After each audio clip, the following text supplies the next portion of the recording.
Welcome in to a Friday edition of the Jordy Culotta Show live here, driven and powered by our friends over at Ghost Chevrolet. Shout out to Ghost Chevrolet, G-E-A-U-X, Chevrolet.com. Tons to get to here on this Friday edition as Kim Mulkey and the Lady Tigers roll last night in a huge top 15 win for Mulkey, the first of many, it feels like. She's the attraction. She is. She's worth the price of admission. The team's great, but you go there to watch her. The jacket, the energy, the animation, all of it last night on display as Kim Mulkey and the Lady Tigers beat up on Iowa State last night. Their first, as we said, top 25 win, and it was a nice one for Coach Mulkey and the crew, as it was the first of many. As we will talk to Coach Mulkey here at 7:45 this morning. We'll talk to Ben Mintz at 8 o'clock this morning.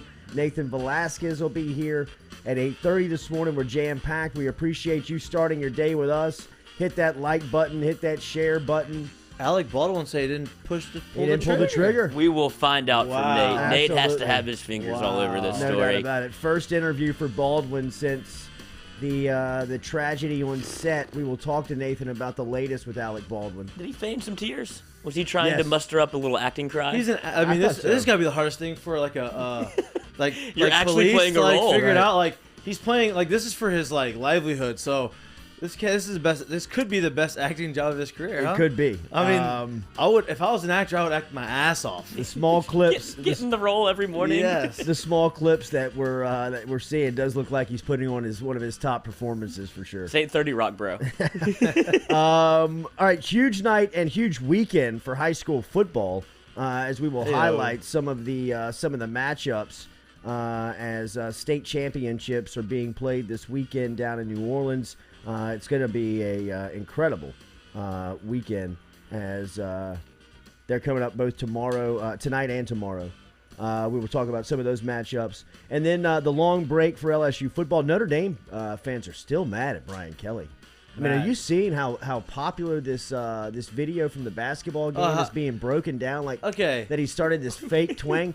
I don't know him well enough. The evidence is overwhelming. Here's my dude. This is amazing how much they are. Going at it. He didn't change it to it. Didn't even sound like an accent. All he was doing was making his voice go up and down because of it was like it was a hype up moment. Like he raised his voice into the mic and he was trying to get him. There's no accent there. I'm confused. Did you see the breakdown of the family versus family? Yeah. I mean, there's a twang in there. About. Is there? There's a twang. Like if you watch it back to back, but I could argue. I could hear Mikey's side of it. You know what I mean? Like when he was saying family, he was trying to. He was doing it in two completely different two completely different situations. One was like a normal conversation. The other one was he's trying to hype up an arena full of fans. So like. He's going to try to, like, break up the words and break up the syllables for emphasis, and maybe it just sounded a little weird. And you know what could have happened?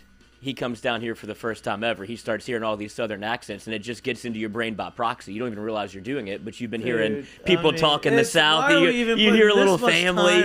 Because it's hilarious. Like you said, it's the fact that it's being broken down this much because it feels like Notre Dame's been scorned a little bit, so they're trying to find anything to dig on Brian Kelly. If he wants to have a Louisiana accent, go for it, dude. Yeah, bro.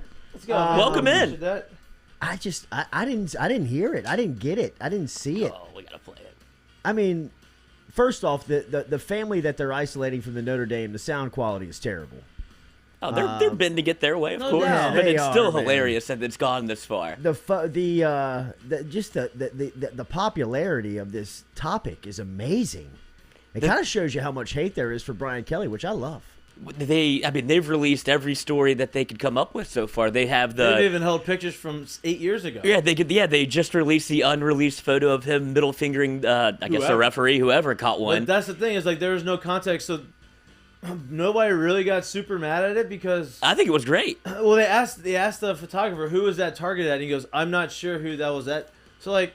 He's just holding him up the middle finger. You don't even know what the hell. Let me tell you something. Come on, dude. I want my football coach to have that type of attitude. I invite that type of personality. And if everybody doesn't like the football coach, all right. You know what I mean? That's okay. Good. I mean, they hate the basketball coach too. You know what I mean? Like that, really and truly. The entire world hates Will Wade. I mean, don't you get off on some of that stuff? No doubt. You know what I mean? Don't you like that stuff to a degree? I mean, the microscope that Brian Kelly's the way he enunciates being broken down nationally, it's almost flattering. I mean, it's he's this much in your head. And let him talk about that. Let him lower these expectations. Let the recruits say, "Oh man, this guy's a dick," and then you go talk to him, and he's like a nice guy. So their expectation of meeting Brian Kelly is lowered, and they're not trying to meet this guy who's like this superhero. And he's like, "Oh, this guy's great. I'm heard he was awful. Turns out pretty cool. This guy's pretty cool. You know what I mean? But he doesn't have to work as hard to get to that pretty cool level. You know what I mean? Yeah, that's the motto. Set the bar very low for yourself. Yeah. It is amazing to see just how much attention that is getting. Remember, daily we are brought to you by True Blue Water. We're brought to you by Metropolitan Health Group. Real Doctors, Real Solutions with Charlie Harvey and Jason Ramazan. That's our phone line today, as we said. Ben Mintz, Kim Mulkey, and Nathan Velasquez coming up here on this Friday edition of the Jordy Culotta Show. Our coffee is Majestic Coffee, DeliciousSips.com, and our official spice is Papa Earl's, 30% less sodium than the competition. Find them online and find them anywhere you shop locally at High Neighbor, Rouse's, Calandro's. Big story with the football program. We have been paying a lot of attention to what's going on with these assistant coaches, and it looks like obviously Notre Dame keeping everybody in place up there as they name Marcus Freeman the next head coach for the Irish, and it looks as if Mickey Joseph is going to return to his alma mater. Looks like he's going to be heading back to Nebraska. Football Scoop is reporting, footballscoop.com, along with the Omaha World Herald, said on Thursday evening that Mickey Joseph was close to finalizing a deal to returning to Nebraska and join head coach Scott Frost's staff. Joseph, if you remember, got his first D1 job back in 2013. That was in the SWAC. He followed that with stops at Louisiana Tech before getting his first Power 5 job at LSU, where he's been since 2017. He was promoted to assistant head coach back in 2020 on Ed Ogeron's staff. And during his time at LSU, he had guys like Justin Jefferson, Jamar Chase, Terrace Marshall, and many others. This is, it's a funny story because Tony Joseph, Mickey's brother, worked on the staff at Notre Dame with Brian Kelly. So there is some type of Louisiana tie that Kelly understands that he's always had to have on a staff. He's had that up at Notre Dame and has had some mild success in recruiting the state of Louisiana over the past couple of years. I don't really know what to make of this. When I thought of the staff that was made up under Ogeron and under Brian Kelly, or some that I thought should have opportunities under Brian Kelly, Joseph was kind of on the fence for me, really. I mean, I understand Joseph's value, and I think that he brings a ton of value to the staff. He is a New Orleans legend. I mean, when Mickey Joseph was coming out of Shaw, he was the number one quarterback in the country, signed with Nebraska. At the time, Nebraska was, the Alabama of college football. And Joseph went to Nebraska, successful career there, and has always kept his great relationships in the state of Louisiana. We just read you his coaching kind of path to Louisiana, and he had he had some home run hits in recruiting, and he was able to kind of give you that presence in New Orleans. It's also a position and a role and a face, I think, if you do your due diligence, that you can find somebody to replace. I don't know if Corey Raymond is replaceable. I agree. I think he's the one guy out of the staff for recruiting that you have to keep. I mean, I don't know. I mean, we've branded ourselves as DBU, and he's a big reason for that. So I don't see how you can let that guy walk. You have to be able to keep some of these people that are from Louisiana and know how to recruit the state, right? Isn't that one of your concerns with Brian Kelly? He isn't able to bring in Marcus Freeman, isn't able to bring in Tom Rees. He doesn't want to be Tommy anymore. He's Tom now. I mean, no, I'm just saying, you want him to be able to kind of walk into an arena that's already set up for him to win, right? He was walking into a Louisiana landscape he hasn't really known before. What was the knock on him, if there's going to be one, is his recruiting. So why would you not want to keep some of these people in place that know how to recruit the state?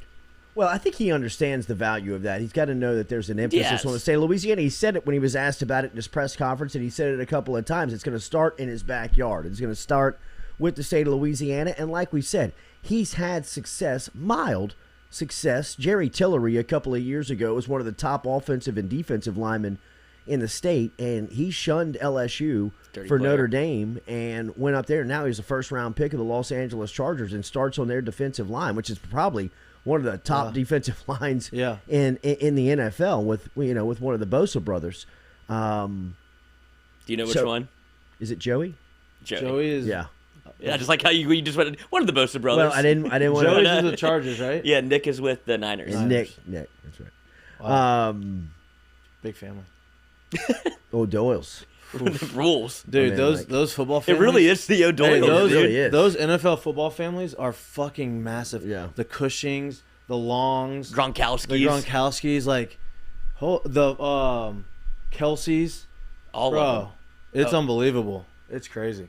So it is. It's crazy to see what's going on with this staff. This is kind of crunch time for the staff, and I think Brian Kelly kind of put like a miniature drop dead date on this in-house on what was going to happen with the Notre Dame situation, and kind of put an emphasis on kind of reacting to that. And you can't really blame, in my opinion, Kelly for the Notre Dame stuff. I mean, Marcus Freeman is getting his first head coaching gig at Notre Dame. I would say the coaches would be not like they'd be dumb to leave him. Yeah, I mean, you got to stay with that guy. He's the young guy. And it's obviously the popular pick around the locker room, like you said. Like LSU has had some moments where Coach O pretty much got the job because of how he won over the locker room.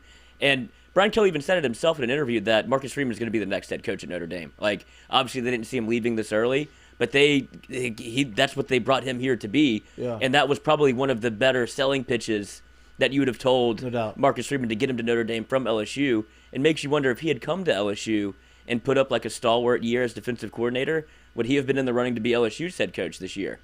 I don't know. That's a great question. Honestly, I would say no. I don't think so either, because that was so much of experience that it looked like Woodward was looking for and searching for. And I doubt he was going to allow somebody to be a first-time head coach in this role.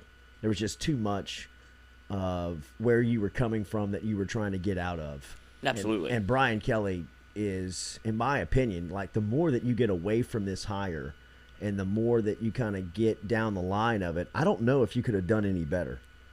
I really don't. I agree. Like at first I was kind of salty with it because of the names that were out there, and we had kind of been on the Lane Kiffin train a little bit, and I let my mind wander. We were on a bunch of trains. We were on a bunch of trains. Like, there was a couple of options out there. It never seemed that Brian Kelly was an option. So when his name mentioned it happened so quickly. Like, I needed a while to chew on it. But like you said, when you look at the juxtaposition from last year to this year already, just of who's standing in front of you and who's your head coach for LSU football, it feels like it's in a much stabler spot, and that's what Scott Woodward wanted all along. It's amazing. It's amazing to be able to sit there and listen to him give a speech and be able to not be worried, either understand him, or make sense. When Les was there, Les would talk in circles. You're like, what is this guy talking about? And then Coach O, you would need subtitles for. So now we have a guy who articulates everything he's saying in very clear and hey, matter of fact, this is what we're doing. You know what I mean? Like a matter of fact manner, and it's nice. It's crazy how the past 72 hours has changed the feeling so much around the athletic department at LSU. Not only LSU football, but Kim Mulkey getting that top 15 win last night versus Iowa State. Will Wade and LSU remaining undefeated against a good Ohio team. And unranked. Two nights ago, still unranked. Love it. And then Brian Kelly being introduced as the new head football coach just a couple of days ago. It feels as if LSU has tried, you're starting to see that bow of that tanker that they've been trying to turn around starting to bend a little bit. Like you're starting to see it turn and get into a direction where you're starting to see some light. You're starting to see Scott Woodward. This is Scott Woodward University athletic department. Absolutely. You can say it like that, Scott Woodward University. I mean, he's made all the hires for all the big sports. Absolutely Scott Woodward's vision, and You'll start to see that with Jay Johnson in baseball coming up here in a couple of weeks when they get on the field and start working out and looking towards February to open up their season. He really but right now does feel like, and if you were a part of the fan base and kind of and really can recall what 2000 was like around LSU times, where Skip was still coaching the baseball team. They had won a national championship in 2000. Nick Saban had just got here and really changed the energy around LSU football. I still to this day think that the 2001 basketball team that went to the the Sweet 16 is one of the best basketball teams that nobody talks about. They lose to Wisconsin. Lost to Wisconsin. So, yeah, I remember that. I was watching that game. Strohmile and Jabari Smith and Taurus Bright Smith with the absolutely. Wings. I still see him blocking Chris Milne, the Texas center, who was a lottery pick to the Cleveland Cavaliers. Pre-Lloyd. I used to be a. But if you were around during that time, you got the feeling like, wow, LSU is about to explode onto the scene. Like what always kind of felt like a mom and pop shop that was smaller than it should have been. Like, but delicious. Why is this so? Why does nobody pay attention to this thing? It's so attractive, right? And finally, you get the right people in place to really kind of bring it to the forefront. It feels as if that's about to happen again with the athletic department, the entire athletic department. It feels like the right people are in line. Will Wade reiterated what Dr. William Tate and what Brian Kelly said, just a couple of days ago with the alignment, where you've got from top to bottom the straight vision and the same vision, where everybody's on the same page and pulling in the same direction, where in years past it really has felt like LSU was fighting themselves. I mean, it really felt like LSU was their biggest deterrent. Like they couldn't get out of their own way. And now it feels like, from a leadership perspective, both from the institutional side and in the athletic department, to the silos of athletic programs, men's basketball. Beth Torina is still one of the best coaches in her trade at softball, who's been doing it consistent. Crazy how he got hurt, stable for his life. I mean, that is Joe Oliva's best hire. Yeah, but that was an accident. Right. Absolutely. You know what I mean? Yeah, like, no. I mean, we hired. He fell ass backwards into both of them. He hired the Alabama guy. Eddie Nunez hired Will Wade. He hired the Alabama guy. None. And then the guy left. And then they had to hire her, and then it turned out to be the best thing that happened. And he had to. He was forced. It's crazy. Yes. And Eddie Nunez, who is the athletic director at New Mexico State, hired Will Wade. Does everybody know this story? Am I the only one that doesn't? What happened? How did that go down? Well, I mean, Eddie Nunez within the athletic department he oversaw basketball. That was his specialty. Oh, he just gave him your guy. He came from Florida with Billy Donovan. Right. Is where they got Eddie Nunez from, and he saw what basketball looked like successful. I mean, he was a part of those 2 national championships back to back. And when he got over to LSU, he was kind of overseeing the basketball hire. And that was coming off of Trent Johnson. You know what I mean? And Johnny Jones. Like when Nunez got here, they were hiring Trent Johnson, and then they hired Johnny Jones. How boring was the Trent Johnson offenses? They were They were just putting a product out there. It's like, all right, LSU basketball's going to play on Tuesdays and Thursdays. They had band members playing on the team. I mean, it was a joke. That really is ridiculous when you see that. I mean, what's going on here? It's insane. It was insane. I have so many stories from like the. Me too. I'll never forget. Trent Johnson said, like LSU was like finally starting to kind of like hit a little honey hole of like local talent. Like Marcus Thornton was coming through here, Glenn Davis and Tyrus Thomas and Garrett had all kind of like come through, and he had that 09 team that had a lot of Louisiana flavor on it. And he said to like a circle one night, like, I'm not recruiting Louisiana kids.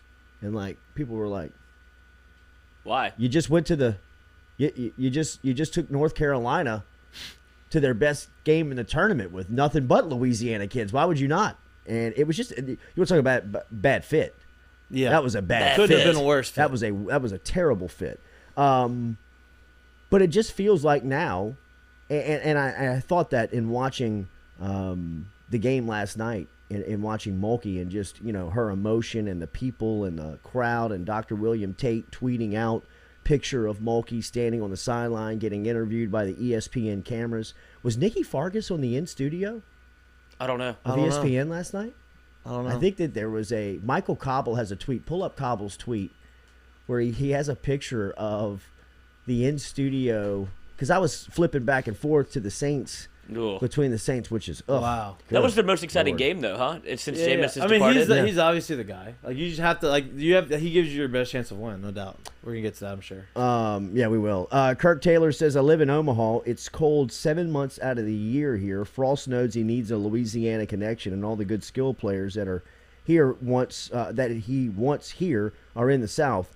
Lincoln sucks. I'm ready to come back to the boot soon. I bet, Kirk. Ugh.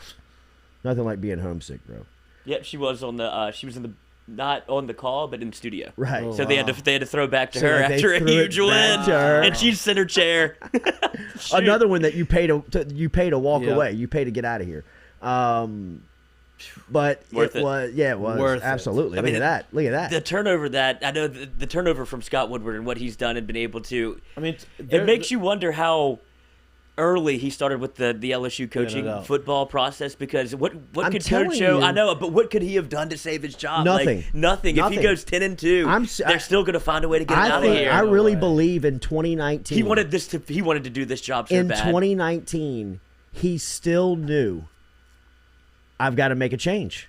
Like, he had to be smart enough as having that inside access of how much Joe Burrow meant to that thing. I mean, the more you get away from 2019, the more you see Joe Burrow and the effect he's having on the Cincinnati Bengals and how good he is in the NFL, the more it's like making like clearer sense that, all right, the 2 years that Burrow was in the program are very much outlying of Orgeron's existence at LSU. I mean, Orgeron should send he should send a cut of that buyout to Burrow.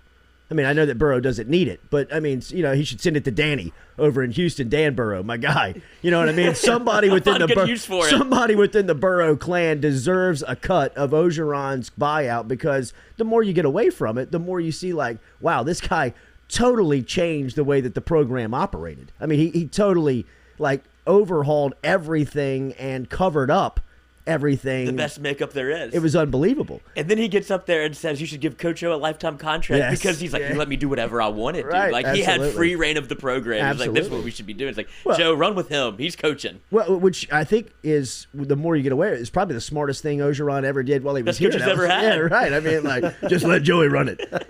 Joe in here? Good. Yeah, exactly. Go get a lunch. Come on, baby. But I think that Woodward even saw it then. I think that as soon as he showed up, and there was probably a conversation with the guys that hired him that were probably like, look, they got a Band-Aid on the football program right now. At some point, you're gonna have to rip it off, and you're gonna have to make the hire. So I really do believe that Woodward, when he accepted the job, knew he was going to have to make that choice sooner rather than later. Like, it was going to come within the first 5 years of him being on the job. Yeah. And gives him an extension as a make good. You'll get this buyout money. That's how you do it. The extension was thank you for what you did. Yeah, he's nailed all of them too. Yeah, he's smart. I mean, as far as we know, like nobody's. He's a great recruiter.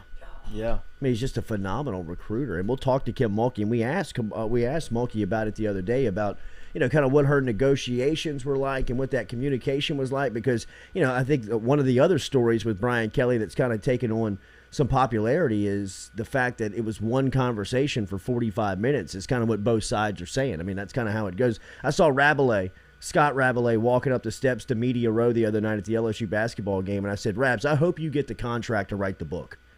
Like, I think that the last 10 months of LSU football would be a fascinating read of just the guts of it. I mean, but like the real stories. Yes. Like 20 years from now, let the statute of limitations come and go, and let me read about just kind of the days of fall from up to 2021, like backing up to the day you named Orgeron permanent head coach. Like, give me that book. Give me that book of now to then, with all of the Burrow stories, how 18 and 19 really happened. at LSU football? How did the Scott Woodward hire really happen? When did it really happen? Because my own theory of it, and this, talking to a couple of people that would, have bought into this, but I mean, the more that the flower blooms, the more that you step back and say, this thing has been calculated, man. I mean, this is some money people in Baton Rouge within LSU getting to Scott Woodward while he's at Texas A&M and saying, look, we're about to rehaul the entire system from the president to the athletic director and everybody in between. And you're the guy we want. And it's not going to happen next week. It may not happen in the next 6 months. It may not happen next year, but it's going to happen. Tell us what you need to operate. Tell us what you have to have so that when we come and get you, that there's no negotiation. Like, this is all happening right now. We're going to get you the money that you need. We're also going to get you what you need to function. Tell us what that is. And I think that Woodward told him, I need a plus $120 million war chest that I need to be able to do and conduct any business at any. If Kim Mulkey's on the market, I need to be able to hire Kim Mulkey in one phone call. If the football job comes open and is vacant, I need to be able to go get Brian Kelly in a 45-minute conversation where money is not an issue. If Jay Johnson is on the table, we got to figure out how to get him. The finances are not going to be called into question. If we got to buy out Ed Ogeron and his entire staff, don't let that be the hurdle that we can't get over. I mean, I just think that because that separates everything from the old regime, right? That was all of the talks was how can LSU do this? They don't have any money. Look at the academic. It's a little bit what we talked about yesterday. Yep. It's like everybody was so wrapped up in the academics around LSU and the buildings falling apart. Look at the library. Who gives a shit, dude? Like, we're a football school. We're an athletic school. And Scott Woodward saw it plain as day how it worked when he was first here with Nick Saban. He said, that's the model. Let's go do it here again. And here's the deal. We're a football school, we're a athletic school. But the football generates the most income. So if they're successful, everything else becomes successful. Absolutely. And, I mean, even the coaches within the program will tell you, within the athletic department will tell you, we never see Woodward. We never talk to Woodward. It's working. You know why?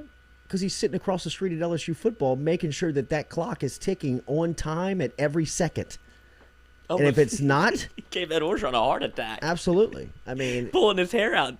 I don't think that it was any coincidence that he's not missed team meetings, recruiting meetings, or practices over the last couple of seasons. He is evaluating and analyzing the lottery ticket that pays for everything. And he knows that you have to stay relevant. You better stay competitive within football in the SEC if you want to go hire Kim Mulkey and Jay Johnson and extend Will Wade. All that stuff. You got to be able to compete within the SEC and within the frame of college football.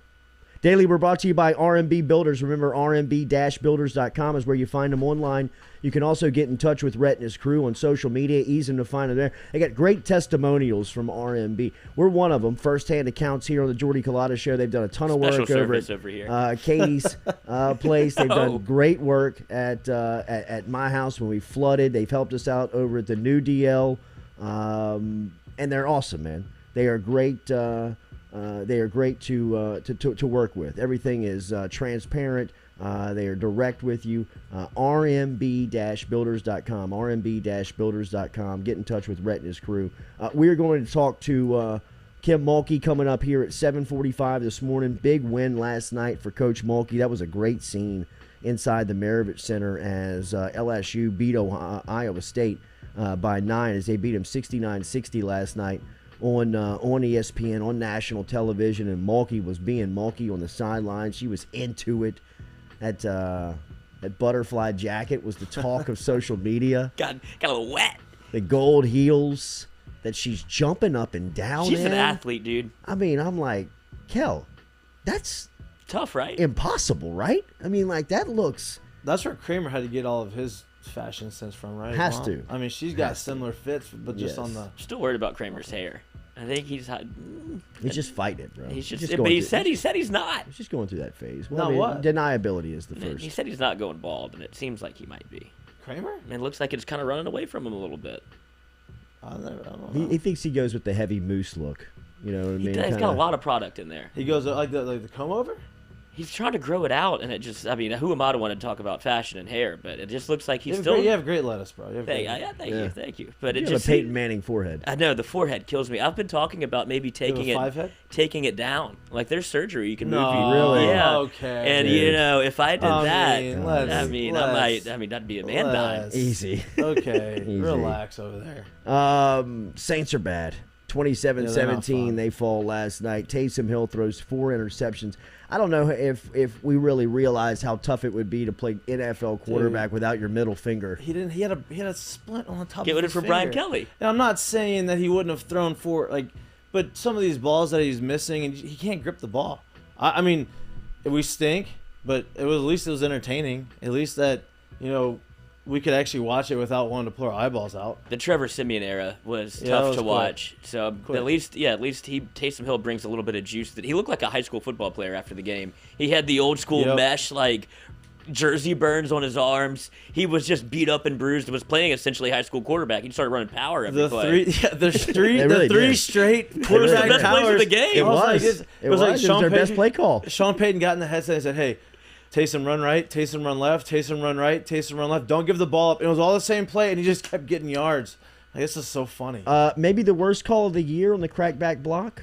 Oh my God! Is that the worst? That is in a game that you can break down and talk about the officiating. It seems of every game. That is the worst call that I have seen on the NFL level in a long time. Maybe ever. I mean, this was we know which one's ever, and it's the Saints again. Right. Yeah, right. But there's if you go look at Twitter, there's nobody saying that it was. Oh, it's unbelievable that he call. called that. It was their reaction in the booth and the reaction to whenever they called in. I don't know who was the expert official up in the booth, but their reaction. Troy Aikman. He was like, "I know we've been praising these guys all night, but that was a terrible call." And then they show the replay, and he goes, "I mean, that is terrible. Can't play football." I mean, it was it was such a bad call. It just nobody could believe it. I had to rewind it, and I was like, I don't know what the penalty's on. I was waiting to see targeting. I thought it was down the field. I thought it was either a hold down the field or a false start that they're trying to hold on, stop the play. It was really the play of the game. And I was, it was the play of the game. The offense,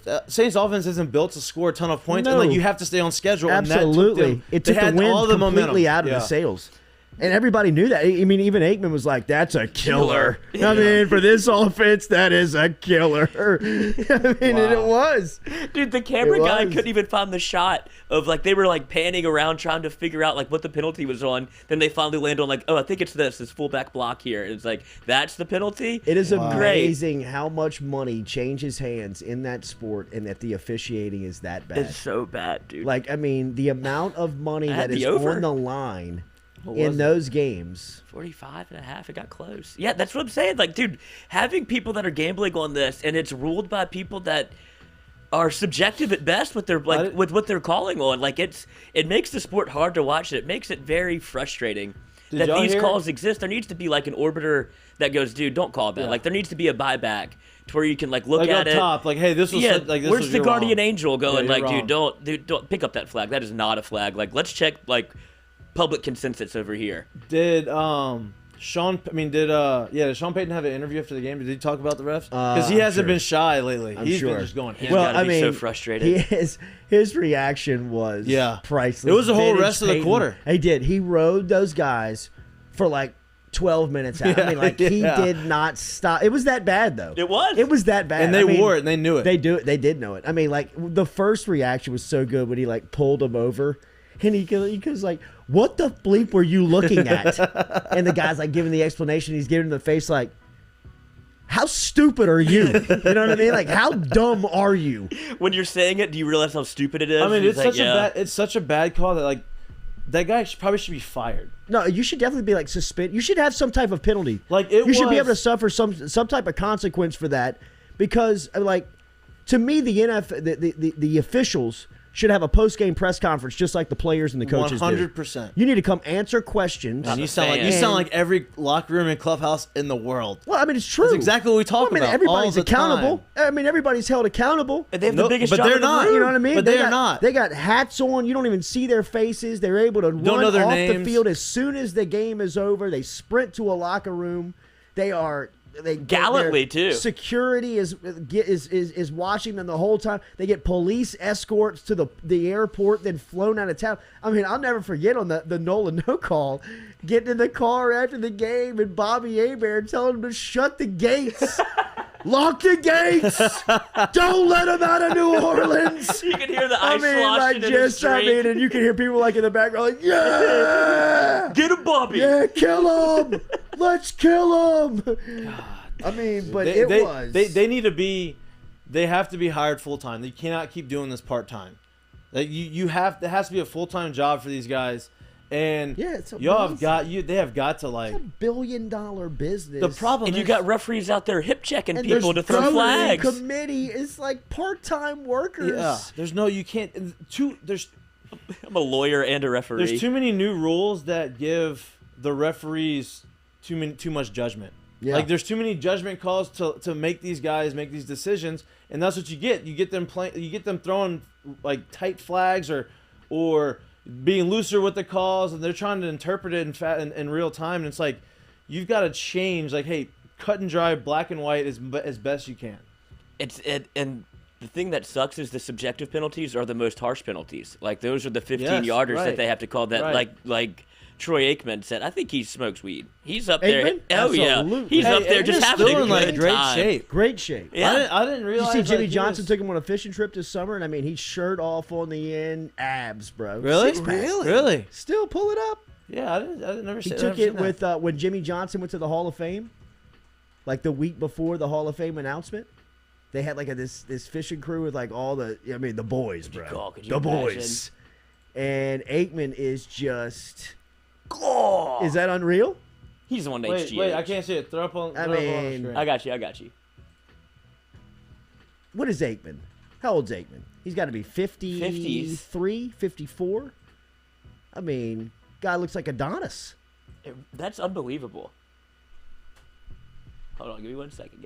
I'm giving you. You can have 2 seconds if you want. Remember, Daily, we're brought to you by Falaya Real Estate. Falaya Real Estate is online at falaya.com. Get in touch with them. Look at Aikman, dude, bro. That's an 8-pack. That's an 8-pack. Holy shit. I love that these other guys just kept their shirt on. They're like, I'm not going to Not Jimmy, though. Not the two old guys. Yeah. Bro. The two mobsters. He's on that. Right. He's on that. Look, I'm standing right next to Aikman. Yeah. He's on that unbelievable HGH. He is, bro. He's taking HGH. He's still got the V. Dude, look at the neck. Dude. Good for you, Troy. Absolutely. Yeah, a little steroid nipple there. I respect that. He's good. Oh, bro. No, HGH. Hey, dude, if you can get it, use it. That's healthy. Remember Falaya, falaya.com. Barrett Blondo is our guy. Get in touch with him over there. 225-939-6153. 225-939-6153. Remember, this is different than for sale by owner over at Falaya. They give you exposure on MLS, Zillow, Realtor.com, and all the major sites. You get virtual tours over there.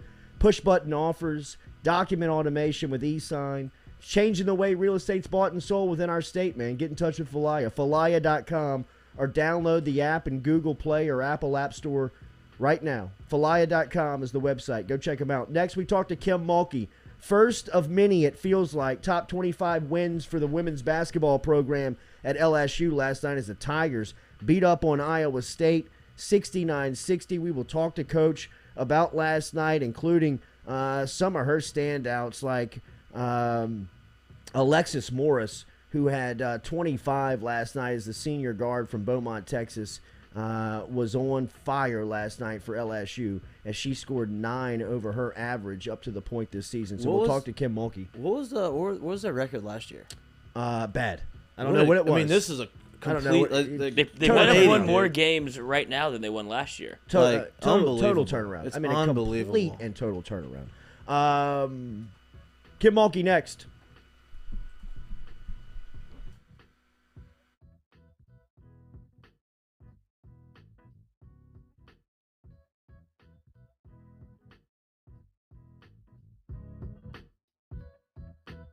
Papa Earl's, the fine spice, originating right down here in South Louisiana by our guy Mark Pop Norman. Developed it back in 2018 and won Amazon's Newcomer of the Year in 2019. They pride themselves in having 30% less salt and sodium than the leading brands at the same price point. You can find them locally. Look for Papa Earl's at Rouse's, Calandro's, Mathern's, High Neighbor, and more. True Blue Water, true hydration at its finest. Right now, you're only a few minutes away from getting your 5-gallon water delivered to you, just like we are over here at the UDL. All you got to do is log on to truebluewater.com. That's TRU, bluewater.com. The website's fantastic over at truebluewater.com. You can get your service and find out how quick it is. You can schedule a delivery, even hop on the billing system right there at truebluewater.com. TRU, bluewater.com. Papa Earl's, the fine spice, originating right down here in South Louisiana by our guy Mark Pop Norman. Developed it back in 2018 and won Amazon's Newcomer of the Year in 2019. They pride themselves in having 30% less salt and sodium than the leading brands at the same price point. You can find them locally. Look for Papa Earl's at Rouse's, Calandro's, Mathern's, High Neighbor, and more.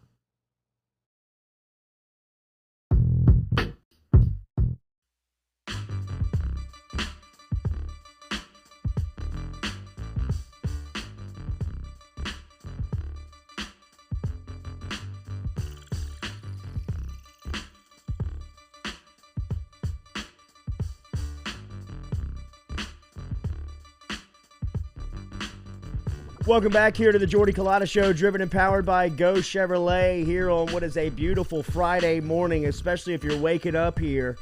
And we're in the Maravich Center last night, a late 8 o'clock tip-off for you, but on national television, as for the first time in leading LSU, the Hall of Famer Kim Mulkey and the Tigers upset a top 25 opponent as they take down Iowa State inside of the Maravich Center, 69-60. Alexis Morris, a career high 25, 5 of 7 from behind the arc last night for Morris. An animated Kim Mulkey on the sideline. Everybody on social media was talking about the butterfly jacket and the emotion. What a night to be a Tiger. It is great to start off our Friday here with the Hall of Famer and the head coach of the Lady Tigers. Good morning, Coach. How are you?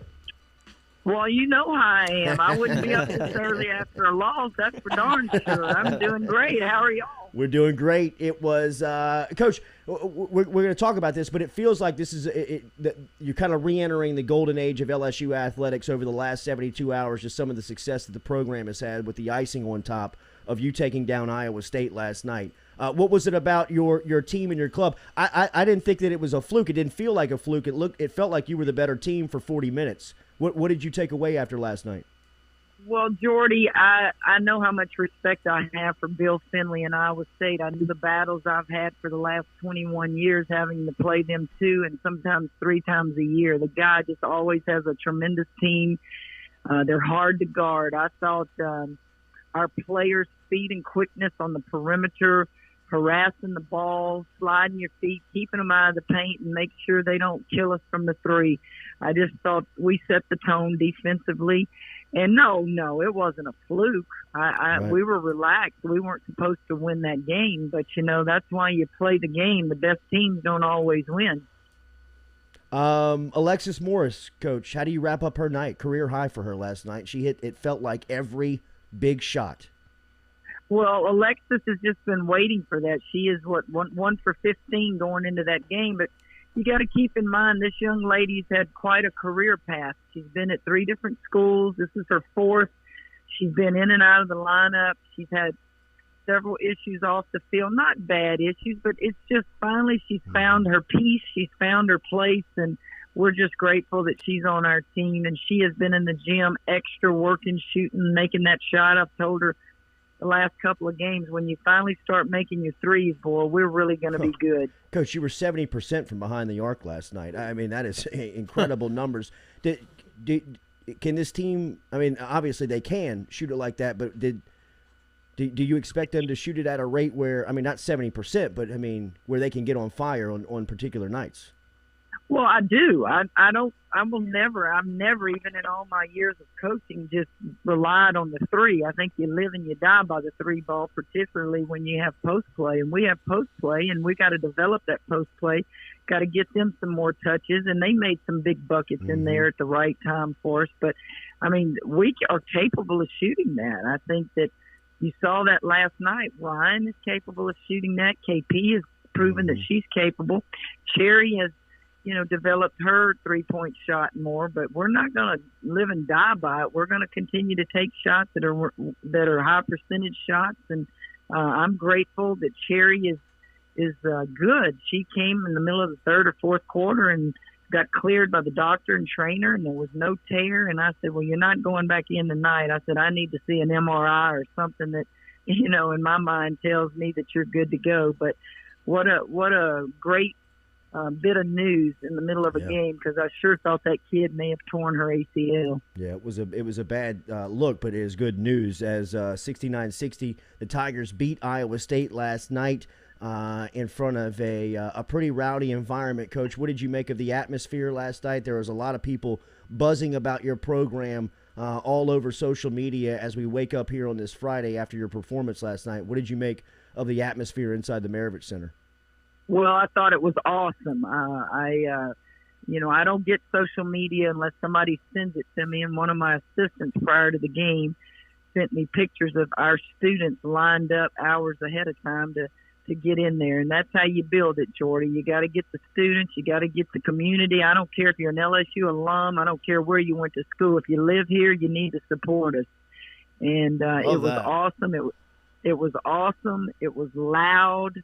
And my assistant said it best after the game, Coach, it's just bigger. It's just bigger. And you probably don't know what that means, but it's just bigger conference, more students.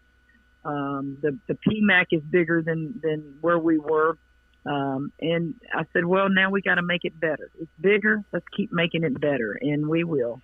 I think everybody is buying into that after a 7-1 start for the Lady Tigers and a huge win last night, knocking off number 14.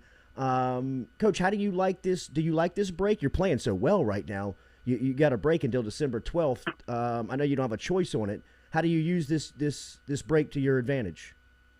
I'll tell you exactly how I use it. And, yes, I like the break. I am getting in my car after practice today, and I'm heading to see recruits.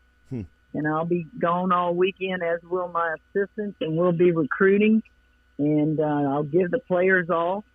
After today, they'll be off Saturday and Sunday, and we'll make sure that we work good workouts next week around their finals schedules. And but yes, it's a, I don't want to say a much needed break, but you always have to be careful that you take breaks. This season's so long, Jordy. We start practices in October, and if you're fortunate enough to make the NCAA tournament, you go almost until April. And you gotta be smart on how you handle breaks and time off.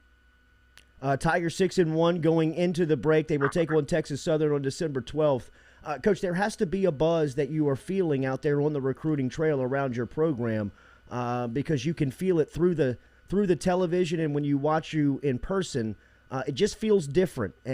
Like you said, it feels different from your point of view. I think to the fan base, it feels different in watching your team play. Are you feeling that on the recruiting trail when you're talking about the future of LSU basketball? I certainly feel it because we signed a class this year and we had not even played a game. I think maybe one game at that point. And for those young ladies to want to come play for us speaks volumes. And those are, I don't get into where you're ranked and all that, but that class we signed is special. Yeah. And then you go and you sit in a stand tonight after a victory like that on national television. It can only be a positive. Coach, you've been a part of some special programs. You have been the faces of universities' athletic programs. Right now at LSU, with the announcement of Brian Kelly as the football coach, Will Wade beating and remaining undefeated against Ohio earlier this week, your big top 15 win last night. It feels like LSU's athletic department is kind of the place to be right now. It feels like that it's about to jet set into another golden era. Do you feel that being one of the faces and one of the main figures of that department? Well, I didn't come here to be mediocre. I came here to help win championships, to help rebuild a program. I've said it many times. It doesn't happen overnight. You got to take these little baby steps, but these baby steps sure are big. And I'm excited. I know Brian and Will and I mean, everybody has to be excited. This is the flagship university of the great state of Louisiana, and we love our athletics. We'll show up in droves. People love winners, and you saw that last night, and I know it's going to be even bigger when you go to the floor and see kids lined up like that, and they tell a friend and they tell a classmate, and you go home and you talk about it. That's how you build it, and I'm just so happy for LSU in particular. Two-parter on the fit last night because it was what a great fit walking in. The strut was enormous. I mean, it was like, wow, look who it is. It's Mulkey leading the Tigers, and she's fitted up. The butterfly jacket, when did it come in? And, Coach, any anxiety in jumping in high heels?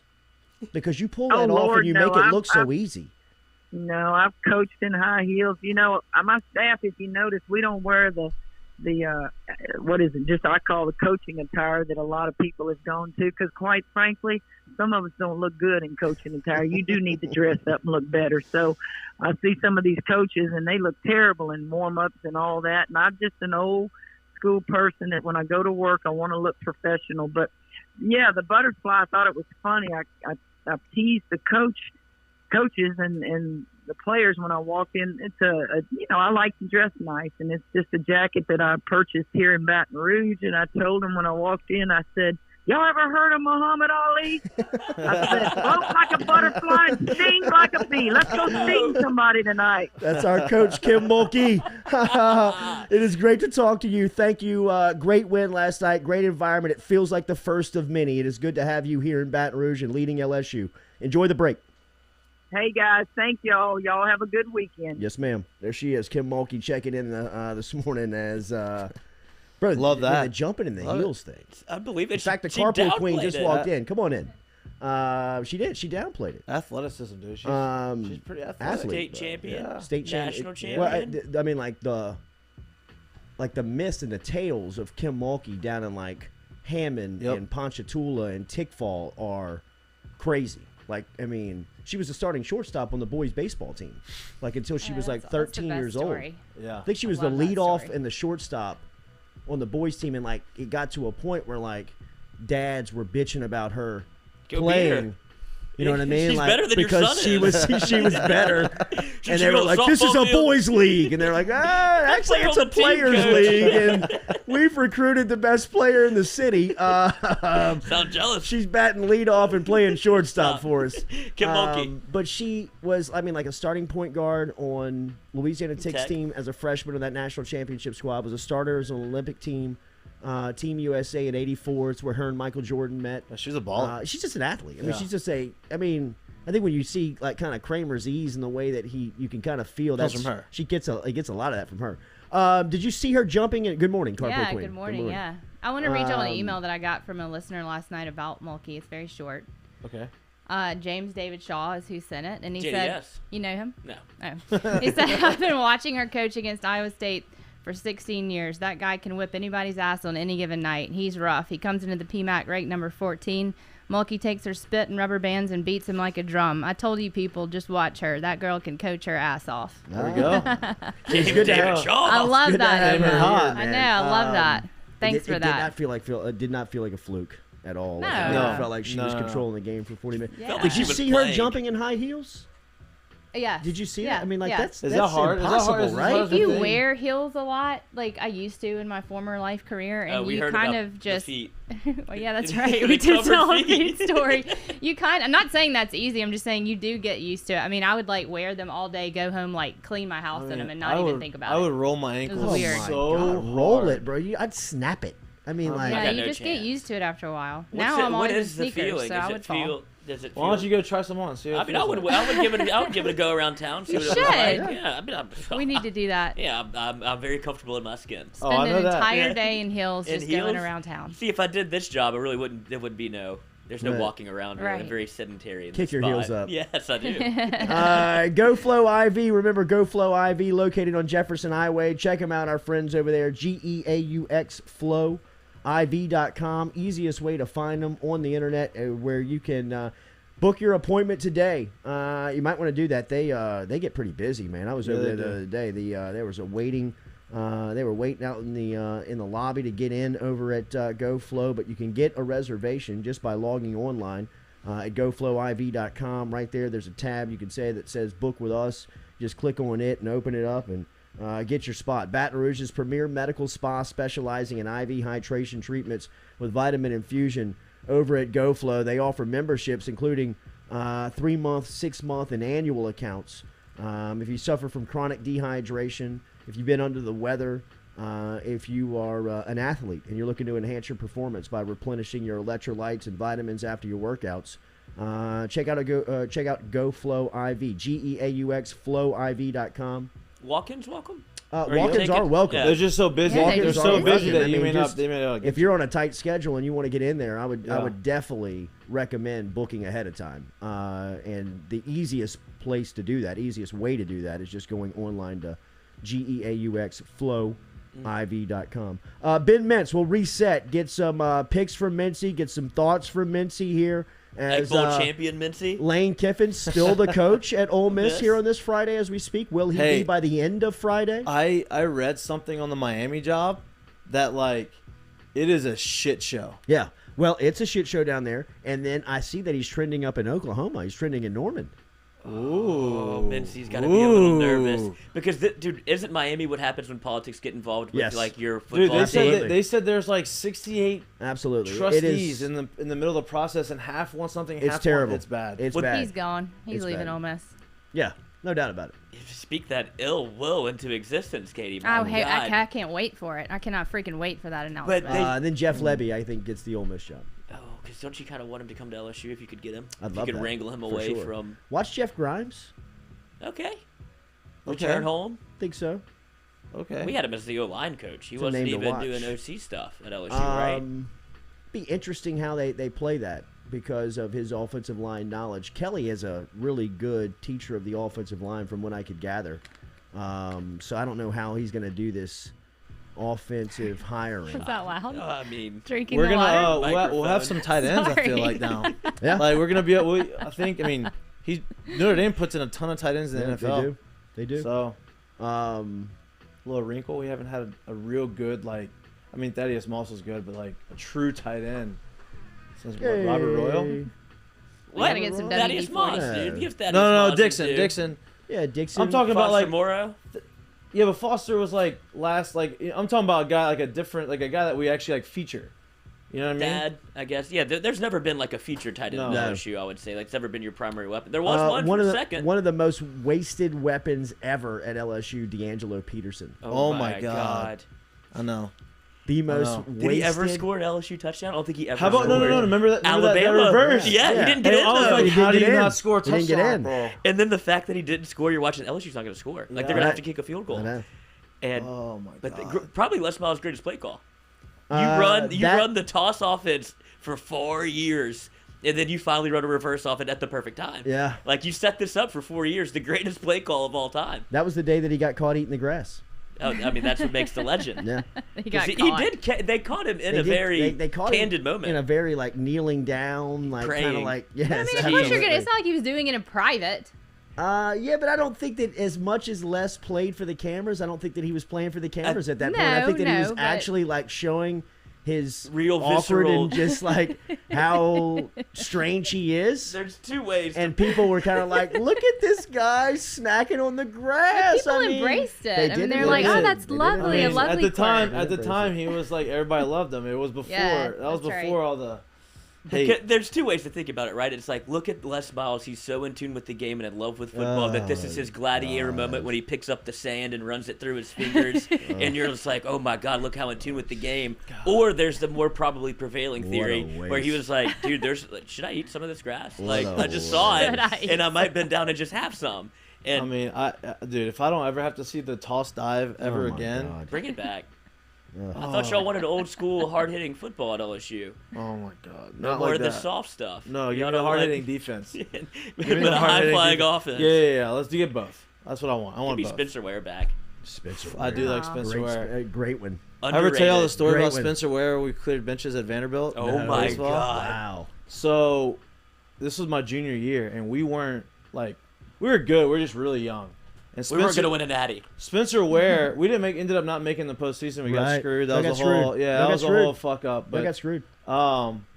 Which sucks because that was my last year. But that Cal State Fullerton series was one of your maybe one of the best you've ever played. Yeah, that was a good. That was the beginning of the season. That was and they were good. They were ranked. And so get you drafted year. Yeah, exactly. So we're at Vanderbilt, and this one they had Vanderbilt had Sonny Gray. You had Grayson Garvin, who ended up he was the SC pitcher of the year that year, and someone else. So 2 first-rounders and a second-rounder in their 3-man rotation. So we're young offensive. I was like, we have no shot. Like we just have to make this. We have to just compete. Let's go, boys. And so coach is trying to do the whole like, hey, we're gonna make this thing. I'm gonna give him like a boost. So he starts Spencer Ware in left field, right? And Spencer gets on base, and we're on. I'm on first, and he's on second, and no, he's on first and third. And there's a chopper to the pitcher. Oh no! Big old like 6'6" gangly guy. He's going home. Pitcher throws the ball kind of high. Spencer Ware spikes up at home plate and takes out the catcher, right? And the ball trickles, and he gets on home plate, and he stomps on home plate. And he stares at the visiting bench. And I'm like, and I'm on base, and I'm on third base, and the catcher is laying down, face down the ground. I'm like, this guy's dead.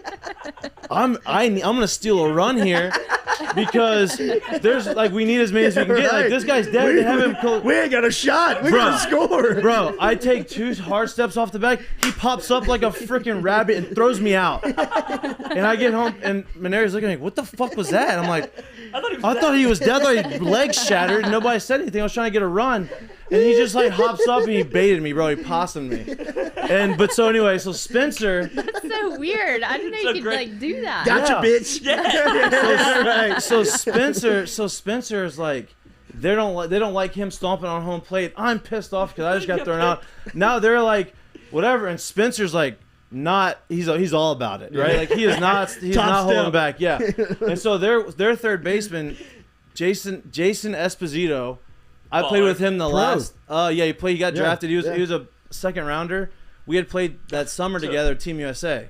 So I'm in the middle and I'm grabbing him, and he's like talking all this shit, and I'm like, "Hey, bro, you don't want that." He goes, "I know I don't want that, but I can't stop."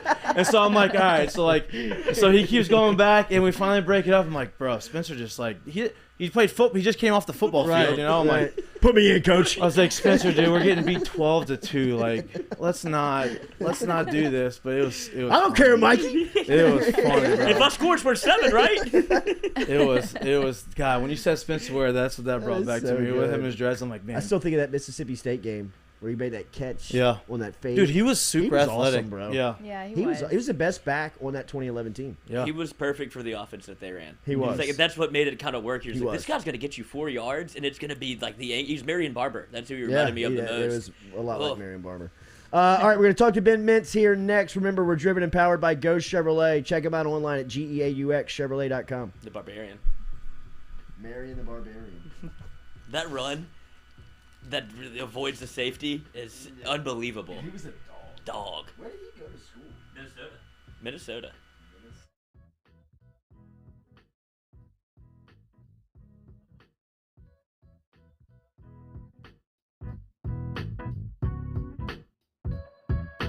True Blue Water. True hydration at its finest. Right now, you're only a few minutes away from getting your 5-gallon water delivered to you, just like we are over here at the UDL.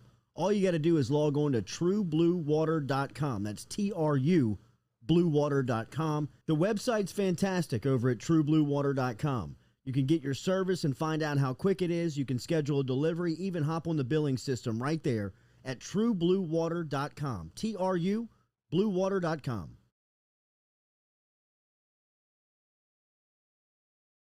Papa Earl's, the fine spice, originating right down here in South Louisiana by our guy Mark Pop Norman. Developed it back in 2018 and won Amazon's Newcomer of the Year in 2019. They pride themselves in having 30% less salt and sodium than the leading brands at the same price point. You can find them locally. Look for Papa Earl's at Rouse's, Calandro's, Mathern's, High Neighbor, and more.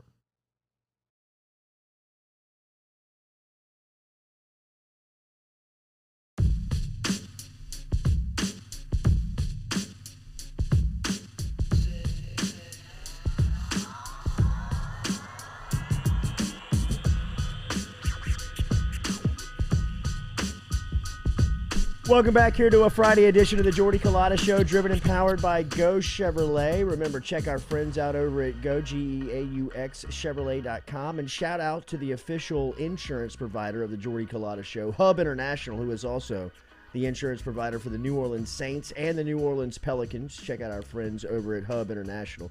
Benjamin Mintz is up in New York City.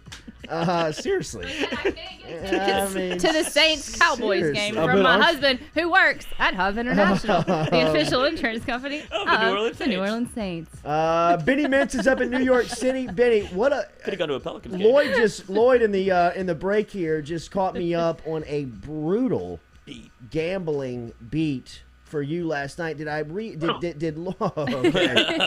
He knows it. Lloyd told me you lost a bet by 1.5 yards. Is this true? Good morning. How are you? Oh man, I'm good. Kind of getting my day going. But yeah, we do like a parlay for the Thursday and Sunday night games. And the one last night was a really good one. I had under 47.5 for the game, and then I had Taysom Hill over 38 rushing yards, ran for 100. And then I had Zeke Elliott, who didn't do anything the whole game. I had him like under 44 yards. And on the last, or 43.5, but he had a 10-yard run with 2 minutes and 5 seconds left that beat us by 1 yard. Wow. Yeah, sometimes it'd be like that, you know? Yeah. Sometimes it'd be like that. Sometimes That's it be the like truth. that. Them's the man. breaks. Yeah. Turn that thing off. It's time to go to bed. Absolutely. But you know, I mean, I can't say I'm surprised on last night. I mean, it's just the I mean, what are you gonna do? You know, I mean, it's like an XFL team out there on offense. So. Yeah, it's a shell of the team. I mean, you know, no Ramczyk, no Armstead, no Kamara. How can you hold them really? I mean, that is just No Winston. taking a knife to a gunfight, boys. No Michael Thomas. Mintz, when you heard the news that Brian Kelly was being introduced as LSU's next head football coach, what was your reaction? I think it's an unbelievable hire. I mean, people are all, you know, it's funny. I mean, I feel like 80 or 90% of the people I've seen have loved the hire, and 10 or 20 did. But look, the man wins games everywhere he goes, 54-9 since 2017. And then you look at Notre Dame, didn't really play any cream puffs. I mean, I know that a lot of the teams they play year in, year out, like USC, hadn't been good lately. But, I mean, I'm a huge believer. You know, going back to Cincinnati and even Central Michigan, what he got going. I mean, the man has done nothing but win football. He had I remember he had only one bad year at Notre Dame, and it went 4-8 year, and he's been good for like 20 years other than that. I think it's a great hire. It's a Scott Woodward hire. I like him more than I like Lincoln Riley. I think it's I think it's phenomenal, and it's going to be really fun to see if he can, you know, beat Nick Saban. And on the Kelly side, everybody's giving. It's hard to believe, you know, the leaving Notre Dame thing. But man, the man wants to do challenge. He's been at Notre Dame for like 13 years. I think he wants to change it up. He wants to see how he does in the Southeastern Conference, the best football in the nation. And you know, seeing the recruits' reaction, seeing Walker Howard, Will Campbell, and everybody getting excited about it. I mean, I think it's a great thing for LSU. Mitzi, what do you think the SEC is going to feel like, look like, and play like in 4 years? Like 4 years from now, what do you think SEC football is going to feel like? And if it can continue to be the best, I'm sure there'll be more coaching turnover. But I do feel like LSU will get. You know, the thing with Kelly is stability. I don't think you're going to see anything here. I mean, I know I mentioned he had one bad year at Notre Dame, but that's it total over like 20. I think on the LSU side, you know, I think the low end. I mean, the worst year y'all are going to have now on 8-4, and that's like very worst case. I think the consistency will be good. You look around the rest of the SEC. I mean, one of those guys. I mean, how long is he going to coach? It seems like he just loves it so much. He'll just coach till he can't. I mean, you know, who knows? I mean, we're taking it day by day with having Lane Kiffin at Ole Miss for 4 years. I mean, who the heck knows? So, I mean, I feel like Kelly will be there a while, and then, you know, there could be a lot of other coaching turnover like there always is. But I think LSU should be, you know, other than Bama, I think that Kelly should make them easily, you know, 1A or number 2 program in the West. Is it exhausting with the Lane Kiffin news, being an Ole Miss fan? I mean, like I always say, the same reaction on it all the time. It's a first world problem. You look at our program 2 years ago, we weren't relevant. I mean, you know, that when you win 10 games in Oxford, Mississippi, you're going to be involved in a lot of coaching numbers because it doesn't happen ever. So, yeah, I mean, it's tiring, but it's I mean, honestly, Jordy, the only one I'm really worried about is Miami. And I still am, and I've said that for a while. Sounds like they're gonna kind of fuck it up over there. Yeah, I don't know. I think Miami is gonna, they're gonna go after Mario Chris if they keep Diaz. Well, first of all, they hadn't even canned Diaz yet, and they're gonna make the call on Mario Cristobal above Lane. Mario's been a Miami guy. Obviously, Mario Cristobal playing the Pac-12 title game tonight. But I mean, of course, it is a little tiring, but it's a good problem to have. And then watching real close in the Ole Miss front, the bowl game situation, I want to go to the Sugar Bowl. I want New Year's in New Orleans. But a lot of it depends on how Alabama Georgia goes. He doesn't make sense at Oklahoma, does he? What's that? What? Kiffin? Nah, he ain't. Oklahoma. I'm not even. I can't see the Oklahoma thing. He'll be riding horses. I mean, it's Miami or nothing, or NFL. Maybe NFL comes back after. Who knows? But I think it's really Miami. It's the one I'm worried about. The Egg Bowl watch party with Brandon Walker was that was awesome. That's some of the best content I think you've been a part of since you've been at Barstool, and you've been a part of some pretty heavy shit. I mean, the cowbell thing was killer, man. I had when I stole that cowbell and rang it in his face and he lost it. I mean, I'm telling you, I must have had 100 Ole Miss fans hit me up the next day about how hard they were. Like, people were saying they were just watching it on repeat for 10 minutes, just laughing so hard. Mincy, that's like 100% genuine by him too, huh? That's not. Oh, that's not of course. Oh shit, man, Brandon, I know. I know Katie's very sweet, but the hatred. Thanks, man. the hatred on the state side, not all, but like the state men hatred towards Ole Miss, it's just unreal. Did you see the hate in his eyes? I mean, he just lives to hate Ole Miss. It goes both ways, though. Ole Miss hates just as Ole much. Miss hates state too. I'm not going to say they don't. Yeah. I mean, it definitely goes both ways, and I think my part of it too is.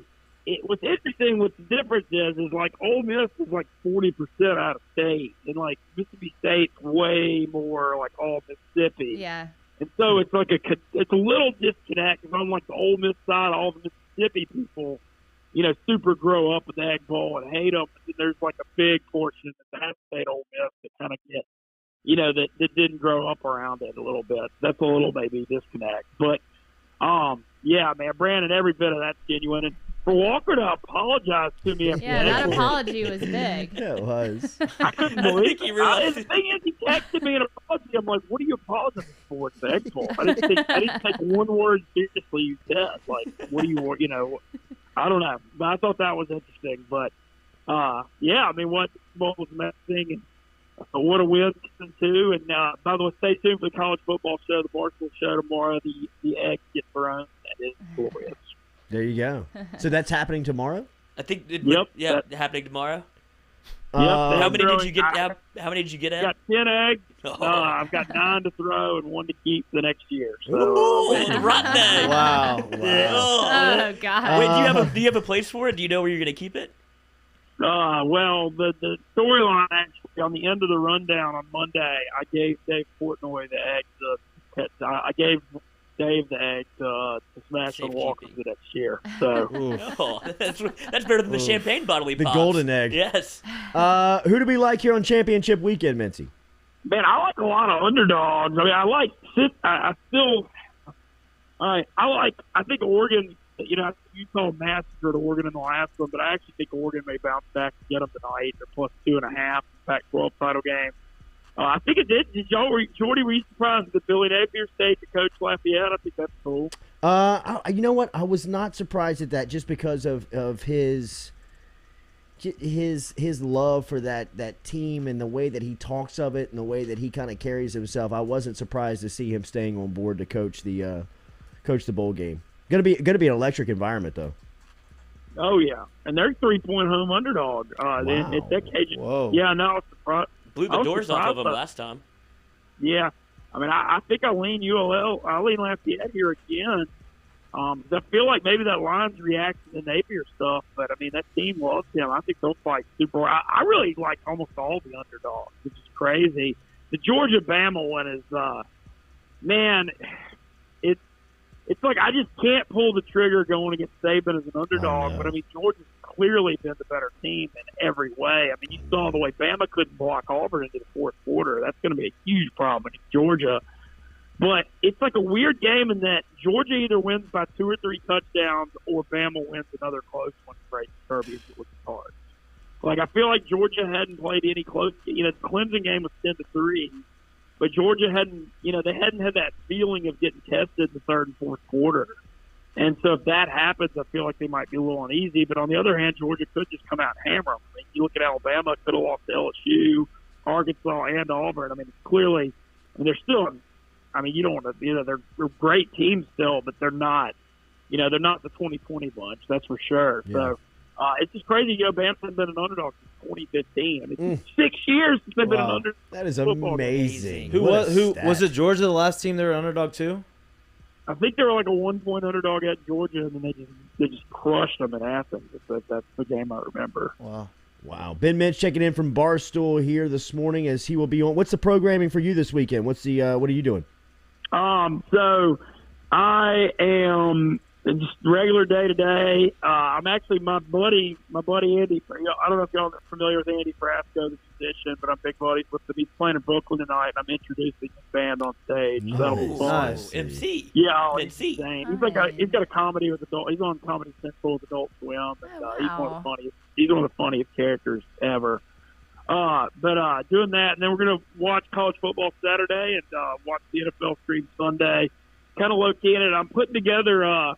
Going to be coming south for like 15 to 17 days for Christmas, which I'm really excited about. Hoping to get Baton Rouge. I'm waiting to see what happens to the Ole Miss Sugar Bowl, but hoping to make Baton Rouge for a few days. You have to. You can come to the new DL. I was bummed that I didn't make Baton Rouge during football.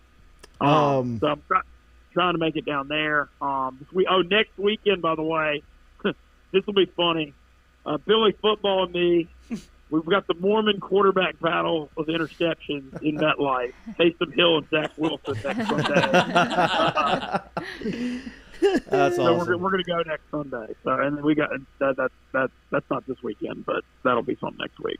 Mincy, have a great weekend, buddy. We'll talk to you next week. Oh yeah, man, for sure. And I'll be in touch on the Baton Rouge. I hope to come by the. Yes, please do. Absolutely. All right, Later, buddy. Hey. Okay, pretty clean. He just said thank you, and then that was it. Pretty clean. It was clean. What's the deal? Does he always just jump off? Or? No, he always goes. He always has some sort of exorcism when he hangs up the phone. It's very interesting. It's always a loud, weird I've never sound. noticed that. Yeah, Never noticed every that. time. Every single time. We need to go make a montage of all those, Oh, right? man, yeah, Like, it we would should be long. clip all those and put them all together. Katie, whenever you do it, you send it my way. I'll play it. Yeah, I'm going to get right on it. Cajun Ready Mix. Remember, they provide ready mix concrete products and services to meet all your concrete needs. Residential, commercial, industrial, municipal. They got 9 plants around the greater Baton Rouge area, which means they get all of your concrete to you on time and to the exact specification. Clear safety standards, grade A equipment, high-quality products over at Cajun Ready Mix, providing a top-of-the-line concrete and red carpet service. Online at CajunRMC.com. When we come back, we'll talk to Nathan Velasquez here on this Friday edition of the Jordy Culotta Show. Alec Baldwin gave his first interview since the tragedy on set. We'll ask Nate what he thought of Baldwin. Pull the trigger, he says. Says he did not pull the trigger. His assistant said What does that too? even mean? How much money did he think he paid his assistant to say, hey, I did not pull that trigger? How would the assistant know? Right. Like, would he come Assistant off right producer? after? What is it? I don't know who. Were you behind me? It helps me. Like, I mean, what do you mean you didn't pull the It was trigger? an Alec, assistant something. I don't know. How did the gun fire? It was a misfire. It was in your hands. in your hands super only. Shady. course Let's talk it is. to Nate about it. Killed the I want to person. say one thing about our merch, please. I've had a few emails asking where they can get their hoodies. The store is shut down right now, and it is reopening next week with our rebranded logo. There's going to be there new we products go. on there. Everything has the new There we logo. I know go. people have been looking for it, which is awesome that y'all are looking for it. What's the new Next logo? week, it'll be... Sweet. What? Which one? I mean, we got like 5 of them floating out there. The chair. The chair. So the chair. Anyway, so it'll be jordy.itemorder.com. Next week, store will be open. There are going to be some socks on there with the Socks? logo all over Dead them. Soxies? No, they're not. They're One day. official to the Jordy Culotta Show, but they have our logo on them, and they are sweet. Remember, Caffers? JordyCulottaShow.com. High Absolutely, socks. with the stick. I mean, hello. High socks. Except right now, I'm seeing your bare ass leg. Well, I got the no shows on.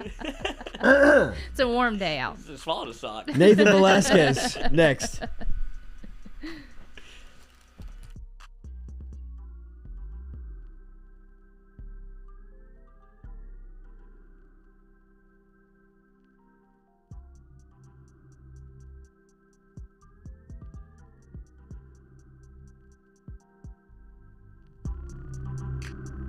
Hebert's Specialty Meats, home to the finest boudin in South Louisiana. 2 spots right here in Baton Rouge and out in Prairieville. Stop in and see them in the Dutchtown Shopping Center on Highway 73 or right here in Baton Rouge on Jefferson Highway. Online, hebertsmarkets.com, and they're all over social media. You can find them on Facebook. You can find them on Instagram. Hebert's combines perfect seasoning with that authentic Cajun flavor. Find out for yourself. Baton Rouge on Jefferson Highway and in Prairieville on Highway 73. hebertsmarkets.com. Papa Earl's, the fine spice, originating right down here in South Louisiana by our guy Mark Pop Norman. Developed it back in 2018 and won Amazon's Newcomer of the Year in 2019. They pride themselves in having 30% less salt and sodium than the leading brands at the same price point. You can find them locally. Look for Papa Earl's at Rouse's, Calandro's, Mathern's, High Neighbor, and more.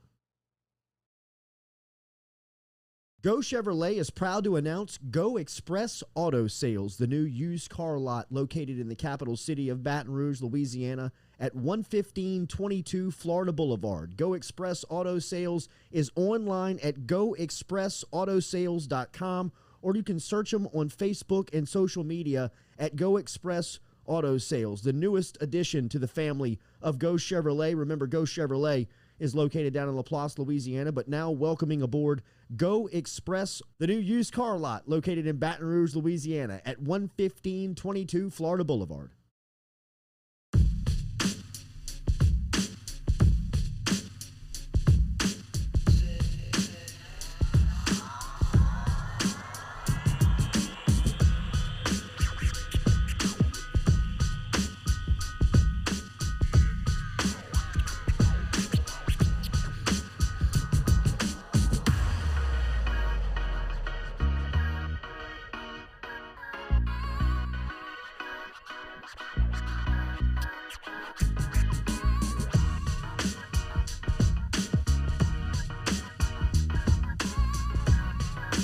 Welcome back here to a Friday edition of the Jordy Culotta Show, driven and powered here by Go Chevrolet on championship weekend of college football action.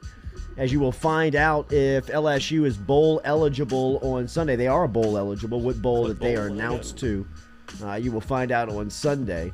Georgia and Alabama tomorrow. Feels like must-watch college football television. So what the hell's going on? What are y'all trading secrets over there? Dude, did y'all see what Deion Sanders did? What guest speaker he brought into his just talk to his team? Coach O? No. Alec Baldwin? He brought this chick, her hashtag is @BundleOfBrittany. I don't know what but he says, to educate, to prepare my young men for any and everything on the field and off. I brought in a hashtag, or @BundleOfBrittany, to educate them on how the game is played between man and woman at their age and stage. The mess may not be for everybody, but trust me, it's for somebody. What is that? It's like teaching. He's bringing this chick in to teach him how to pick up chicks, talk to girls and stuff, how relationships are had. And she's pretty hot, apparently. Bundle She's of pretty Brittany. hot. I love her Bundle handle. of Brittany. Bundle of Brittany. How much are we getting a bundle? I was like, damn, only Deion Sanders is gonna bring that into the thing. I ain't addicted to no sex. Say what, Coach? That's Say awesome. what? All right, we get to Nathan Velasquez. That is Nate. easy segue to our guy, Nathan. Hey, how's it going? As we bring in Nate every Friday here for our Hollywood update, and there is a ton to get to this week as we have been leading off this segment with the Alec Baldwin news, it feels like, for the past month. And there was more Alec Baldwin news as he was speaking for the first time. He gave his first, or not speaking, but gave his first sit-down interview for the first time with, I believe it was ABC and George Stephanopoulos. Nice. What? That's right. It was, wasn't it? Is this a Yes. Seinfeld show? You don't know but, George Stephanopoulos? Nathan, this comes out tonight, right? It's actually out already. So if you have a Hulu account, I imagine people are putting it all over YouTube. It aired last night. So no, it's like 45 minutes long. I don't know. It's very strange. I honestly think Alec Baldwin comes across a little bit as a dick. I honestly don't know if this is going to go down as a good move for him. How does he not pull the trigger? I have no idea. They bring up I don't think George Stephanopoulos does a great job. You can kind of tell there are a lot of softball questions, tons of softball questions, but they do bring up George Clooney's comments and other comments from people in the film industry saying what I think is the most important point. Everyone that has a gun, everyone that's handed a gun, every actor needs to check the gun. So he posed a question to him, why did you not check the gun? And Alec Baldwin, he answers, first off, other people in Hollywood commenting on the situation are not helping. That's kind of how he starts it. Wow. He then goes on to say, if that is your protocol, to check the gun yourself, good for you. That isn't my protocol. I don't want to be the last line of defense. But he does say, I think that from now on, actors should be told that they need to check the gun. Like, I feel like his PR person must have been next to the camera and be like, we're going to rerun that answer. Right. I mean, this is not live. But no, he goes on. At the end, he asks him, you say you feel anger, you feel sadness, you feel afraid. The last question is, do you feel any guilt? Alec Baldwin says, no, this was not my fault at all. I feel no guilt for this. He then just says, I don't want the armorer and the assistant director to suffer the agony of having to face the responsibility of what they did. So this whole thing is very much him taking look, I know that there are going to be some things coming down the pike when it comes to charges, and I just want everyone to know that this is not my fault. Like, that feels totally what this is. I feel like it could have been a good thing, and I don't know. I guess we'll have to see how it plays out in the court of public opinion, but it doesn't put me any further in his corner at all. It just seems like someone who's very scared, trying to use as much power and influence that they have to cash in on a lot of goodwill from people. So I don't think it played well. Are there people throughout Hollywood that have reacted over the last month to the way that Baldwin has carried himself? Because I think that this will go down as the most quirkiest and stands out as the strangest, but there has been weird times since this happened on set, right? I mean, like, it's whether it was the roadside press conference or the promoting of the podcast or now sitting down with the interview and not making a lot of sense. I mean, it doesn't seem like he understands almost the magnitude of this. Well, they asked him at one point, there are a few questions that get close to what I would say, the meat of the types of things people want to hear. They asked him, do you think that you have a career anymore? And he responds by saying, I don't care if I have a career anymore. All I care about is my family. But I do have a movie that's shooting in January, and they told me they're okay if I come back. So no, there are these points that are like, what are you? I know that you're trying to make it so that you seem innocent, and that'll all play out whenever it plays out by the people that are in charge of that. But it does seem like you maybe just haven't been among real people all that much, because the stuff he was saying, it does feel like he does not quite get the magnitude of what is going on and how this stuff is playing. This almost feels like the type of thing when watching it where some of his people might have even been saying behind the scenes, Alec, we really think maybe you should hold off on going in front of the cameras. It kind of feels a little bit, it does feel tone deaf. It feels a little tone deaf.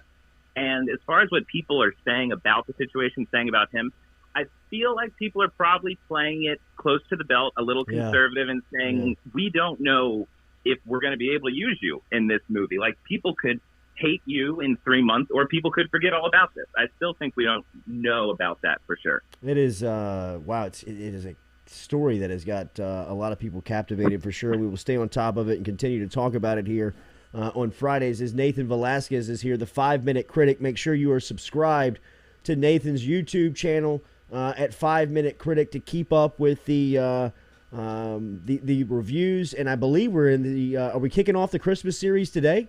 No. Christmas series starts today. We're going to have a Christmas movie every week. I knew it. Starting off. Yeah, I'm thinking about whether or not we're going to put Is Die Hard a in there. Christmas movie? I say yes. I think it's an easy no. yes. That's what everyone. I think you'd have to go with it. I'm talking Absolutely. about Gremlins on the channel today. Okay. I feel like Gremlins is a Christmas love movie. it. Eyes It Wide is. Shut is a Christmas movie. It's all Christmas. It's all Christmas for the whole family. was that Wait, last what was one? the second one? Eyes Wide Shut? Eyes Wide Shut's a Christmas movie. Wait, what? Really? Explain. Please. Well, okay. Defend yourself, you're following Baldwin. the whole thing. I feel my kids' eyes wide shut every month. It's not my responsibility. Well, the entire thing is taking place in December, around the time of Christmas.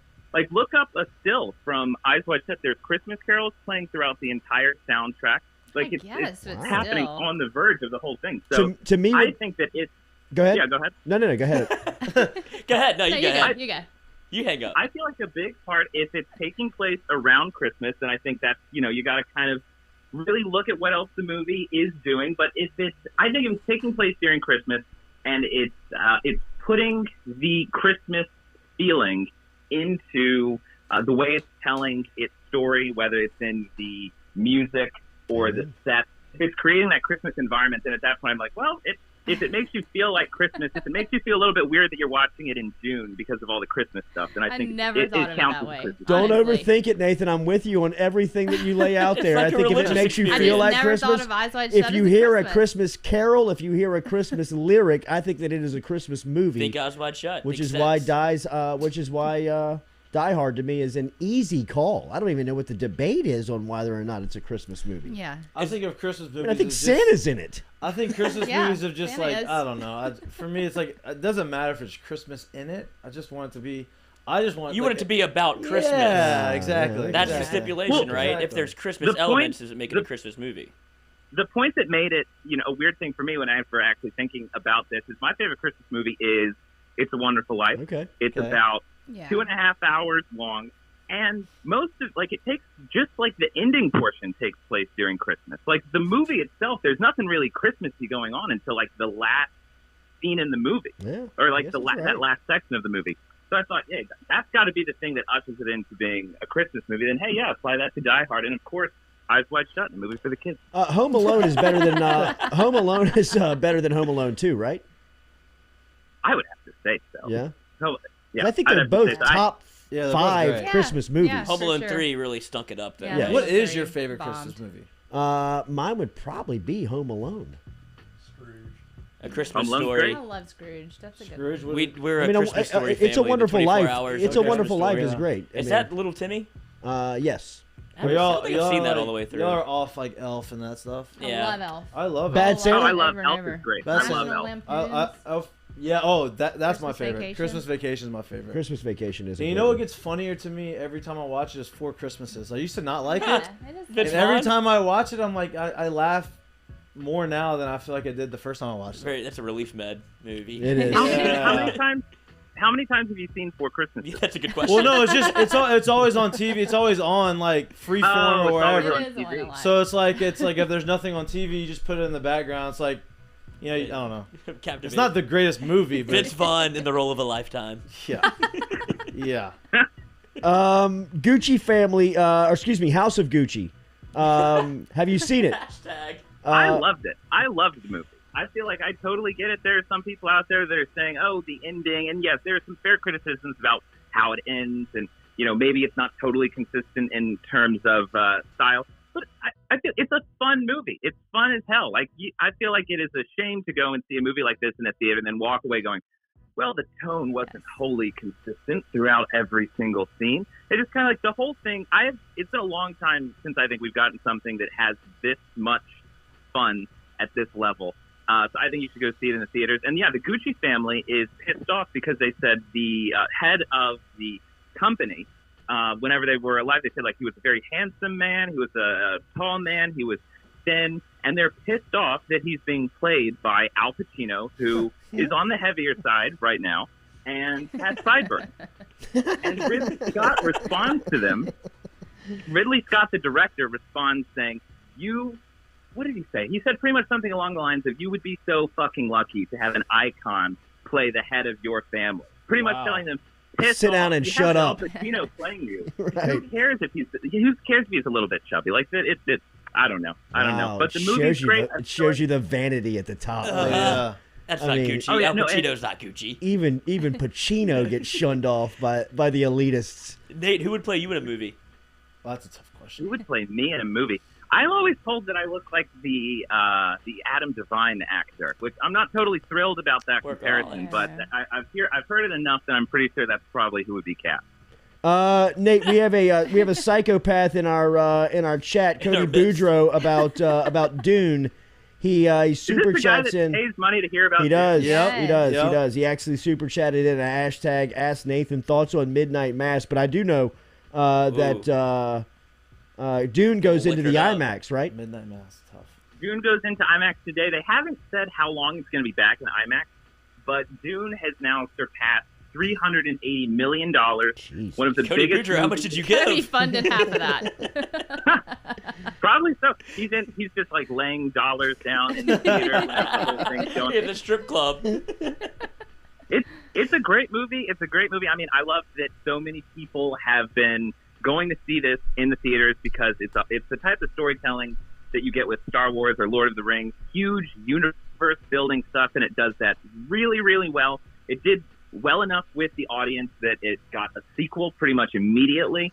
And yeah, it's making tons of money, and they're putting it back in IMAX. So if you missed it in IMAX, it's not on HBO Max anymore. So this really is going to be your last chance to go and see it. I would say maybe about until the middle of December, maybe about another week and a half, it'll probably be in IMAX. So if you haven't seen it, I would really suggest checking it out.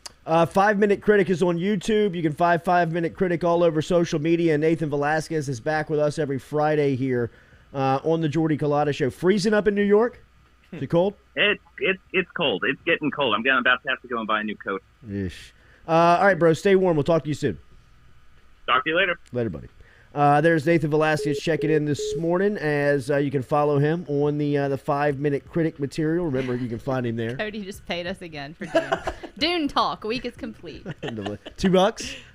Yeah, lady still on it. Microtransactions. We appreciate it. Just those micro honestly. drops. Is that the movie? Just he's dropping 2? That's the amount? Well, it used to be like 50, and right. He's doing like $20, $40, $50 a day. Cody's going to be the reason we have a new sofa. So thank you, Cody and Dune.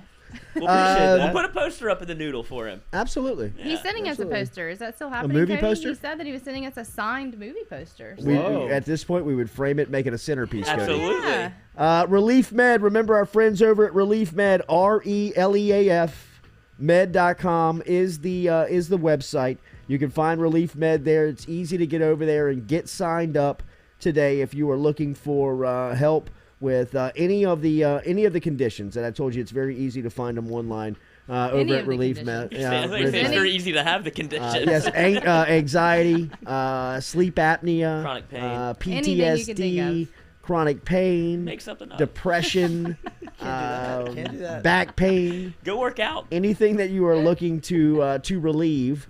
Let Relief Med help you out. RELEAF med.com. Click on the Get Relief Now tab right there, and within the hour you'll be in front of a doctor, a board certified doctor, getting your recommendation. Then you'll be at a pharmacy, and if you use the promo code Jordy JORDY 01 Jordy 01, you'll get 20% off of your purchase over at Relief Med. RELEAF med.com. We'll be back and close out the week here on the Jordy Culotta Show, driven and powered by Go Chevrolet.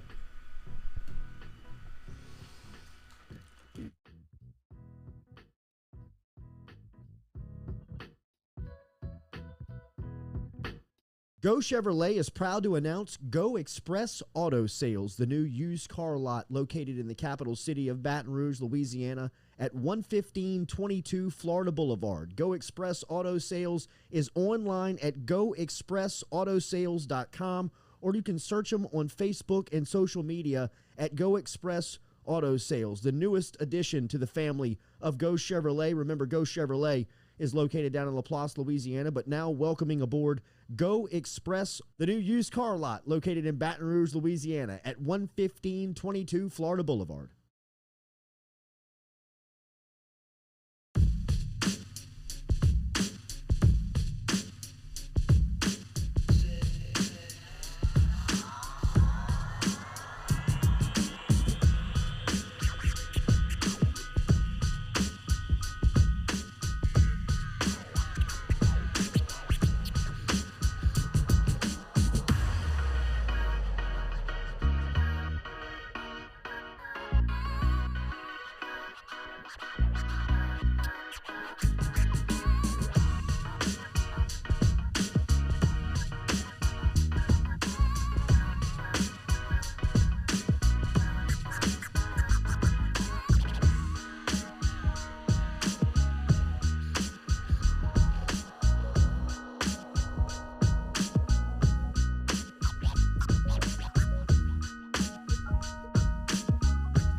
All right, what's the bet, bro? What are we looking at? What's the bet? I kind of like Bama.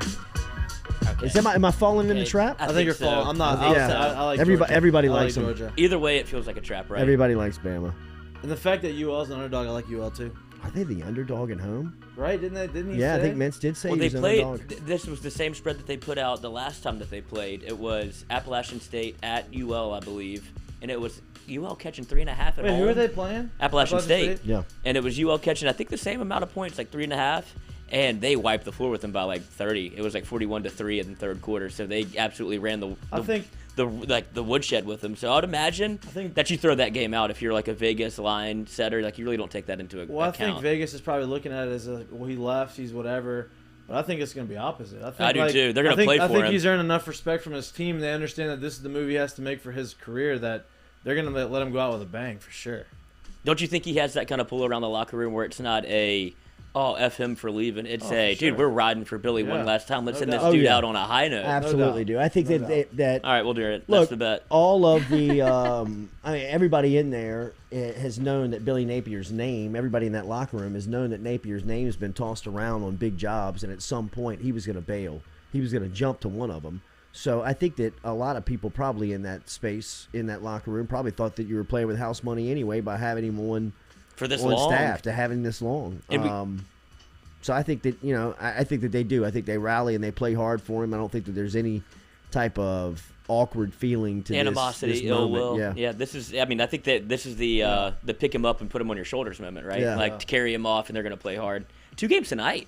Western Kentucky. Yeah, Oregon. Is Oregon tonight? Oregon. What's that spread? Utah. Chris Curry sighting, hopefully, who transferred from LSU to Utah. Oh, yeah. Spread started at 3, opened at 3, down to 2.5. Oregon catching 2.5 against Utah. Is this the second matchup this yes, season? and Utah wiped him. Same spread as last time again. So Utah kind of wiped him last time. Cristobal, rumors of him kind of flirting with other jobs. I'm not a big believer in Oregon or Cristobal. I'm probably going to take Utah here. Yeah, I would take Utah there. And the early game, 6 o'clock. Western Kentucky against the Beep Beeps, UTSA. But Western Kentucky has a quarterback that's trying to eye down Joey Burrow for his passing records. Really? Stay away. So it might be Look at your research there. I mean, huh? just a little, read a little bit. Yeah. Hey. Is that what you call it? Yeah. Take a relief med pill. It's your old Twitter.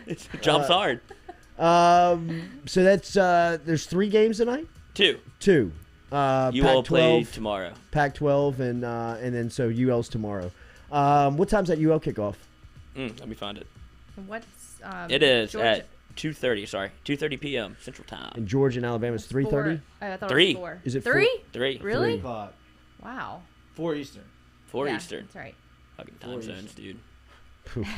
It'll put you in a body bag. Yeah, it's tough. Try going to Arizona on a bachelor party where they don't do daylight savings time. It just turned to daylight savings time, and your 2 Can we get rid of time zones over. I had no idea what day it I would was. give anything to get rid of Let's it. just get And I rid was of it. getting work calls from Jack, who's working with Buddy, and I'm like, Buddy, I mean, I can't. I'm on fucking another planet right now. I can't help you. I didn't know my phone was here. Somebody handed me this. Jawsaw and Spillers is our dentist. Remember, get in touch with Jawsaw and Spillers online. JawsawandSpillers.com is where you can find them. Social media as well. Jawsaw Spillers is located in Gonzales and in Baton Rouge on Perkins Road in between Segan and Bluebond and out on Prepara Avenue in Gonzales. Check out Jawsaw and Spillers as they can help you with general dentistry, pediatric dentistry, anything that you're looking for. Jawsaw and Spillers, JawsawSpillers.com. I'm having a little thing. Oh, okay. Okay, between hit 'em my up, 2 bro. teeth. Yeah. I'm not sure what it is. I don't know if it's gum related or tooth related. You need to go. But it went away, like I do with all of my problems. I just hope they go away. I don't want to go to a doctor. I don't want to go to General Motors. I don't want to do anything like that. Well, my car keeps sliding because there's no air in the tires, so the tread's worn down. Can't figure it out, but I'm drifting every time I'm turning, and it's Sounds kind of like you figured it out. I just don't know how to fix it. Yeah. So I can't fix it. This one's not going to go away. But the tooth thing went away, flossed again in the same spot I'd been kind of avoiding it, and I re-aggravated it. So I don't know what it is. You got to go see Dr. Chad. I'm just going to avoid it again. Unless they got an back opening. already, or do you? I delayed it to pulled the December Jordy. 7th. You delayed it. He moved it back again. And December 7th is right around the corner. I know, That's next week. And when I He's not going. postponed it, I thought it was like 3. It felt like Like a 3 year years ago. from now. It's a future me problem. Yeah, no. Worry about that. An hour and a half. How long is it going to take you? Hour and a half? Still the hour and a half appointment. And then Is there what's the recovery? Then I'm on a 4-month window again where I have another apples. procedure at 4 months. Do you wish you had never done the first one and just kind of punted on the whole thing? No, I You gotta don't get it because done, huh? I had to get it done. Yeah. It wasn't an if, it was when. I mean, he said he got to a point where like you could be out at just a get together, eat a hamburger or a po' boy, and you could like pull away, and your teeth would be in that. Your Could you front imagine, tooth huh? would be in that I'll that do bite. it. And you not know. Yeah, right. We Like, talk about saying people everything like, if you have good something here. in your teeth. It's like this guy's missing a tooth. I mean, dude. how do you approach that? How do you tell a guy, hey man, your tooth is in your food? But we have people that can't tell we can't tell people that they have food in their teeth, much less teeth in their food. I think you tell him, hey, you got something in your teeth, and then he you tries just- to fix it. Like, I don't even have a tooth. Were you a I gotta big get my tooth fixed. losing teeth kid? There's two different dynamics on this. What do you mean? Were you big? Yeah. Some kids used to like pull their teeth out and like they wanted get rid of them. I want the new boys. I was a big hold on to these teeth because I didn't Yeah, you didn't like wasn't the so pain. sure if they were coming in But or you have not. no choice. They come I out. was, Yeah, I they was do, a- but I hold on. I I hold was on. to get them out because I when I was 4 or 5, I like slipped on the balance beam and hit my chin on the balance beam, and I knocked my front tooth out. So like, obviously my adult teeth weren't ready to grow yet. in yet. So I would like, That's what I was scared. I grew back kind of like with a gap, and I was like, I need to get these out of here so I can get these out of here and get braces on my feet, my mouth. So you just On your pulled all feet. your teeth. Well, just once they got loose, like even if they were kind of loose, I was like, just rip them out. There was the Wiggler You kid. let them just hang. in Oh your man, mouth? I would Yeah. wait until it was like Are you time serious? because I was scared of that, of having the gaps and like, bro, Already just had walking the around with gap. no teeth. What about those stories of the kids So I that wanted would them have to like come in their? and I What could- about those kids in the stories that would have like their kids' grandparents or dads or uncles like tie the My dad tied dental floss to my string teeth and to pulled the them. tooth and then like close it to the Slam the door? door. He Yeah. did that to my brother. That and is he amazing. pulled mine with dental floss like one time, and after that, I never told them I had a loose tooth again. Yes. Like You I know would what? hide it until it would come and like wiggle the shit out of it until I could get it The out on my way own. the way He mine did. would get out. I hate this The conversation. way mine It would was get awful. out, my uncle would look at me, Ronnie, let me see that, let me see that. Yeah. And he would just yank it out without me knowing. My grandfather did that. I would I would never feel it because like he'd make sure Yeah. he like hold me and just pull it tight, and I'm like, oh, my tooth is out. That's mean, not I that bad of a can't deal. pull a tooth. Like I couldn't pull our kids' No. teeth. No Like if they would chance. have a loose tooth and be like, "This," I'd be like, "Who? I don't Yeah. know. I don't know. Let's continue. You go deal with that." Go tie it around a string. I'll slam the door. Because, dude, the idea of that tooth not coming out is petrifying. Yeah. Like, if you slam the door and you're still you need Yeah. a tooth in, I think if you slam it, you know. You like, gotta- the tooth is loose enough now. You that- better. I'm just saying it's happened. God, you better. It's had to have happened. Zion had a setback on Thursday. Lost It'd a be tooth. 400 pounds. Lose He a lost couple. a tooth? No. No. Oh. No. I thought you were being He's sore. serious. He's sore. on He's the sore from ankle. he started walking around, got tired, had to No, sit I'm down. gonna believe you. They had him elevated I love you. to 4-on-4 basketball. Now he's got some soreness in the ankle. So He he's- should be playing like 7-on-7. Like, he's give him a back couple on rests, you know? He's a half-court guy now. Yeah, he is. He's the snowbird. He is. I'm not getting back. I'm Give not my getting man. back. Give my man. Sub. Yeah. Hockey shift. Man, it's hard. It's tough when you miss on the number 1 overall pick. Oh. And not even miss on like necessary time. Like it's the who was the guy from Ohio State? Greg Oden. Yeah. He was supposed to be all world. I mean, I don't think he's hurt, right? He's doing this on purpose. And there will be a Ja Morant, Zion Williamson Yeah. debate Comparison. a lot like not comparison. Yeah, not debate. I mean comparison a lot like the KD and Greg Oden. Greg Oden, as Ja Morant and Kevin Durant went second in a draft that, respectively, Greg Oden went first ahead of Durant, and Zion Williamson was chose a spot above Ja Morant, which Morant is Playing, I which mean, is great. not What- playing, but I mean, Well, he's no, a- but I mean, he's if you're the playing Pel- at such a high level, Right, but if you're the Pelicans, Yeah. it would just to even have him on the floor. You say do you think he's hurt? I mean, even if he's not hurt, you don't put on all that weight. That's not, you're not enticing to another team when you gain all that weight. Oh yeah, he's he is. checked out.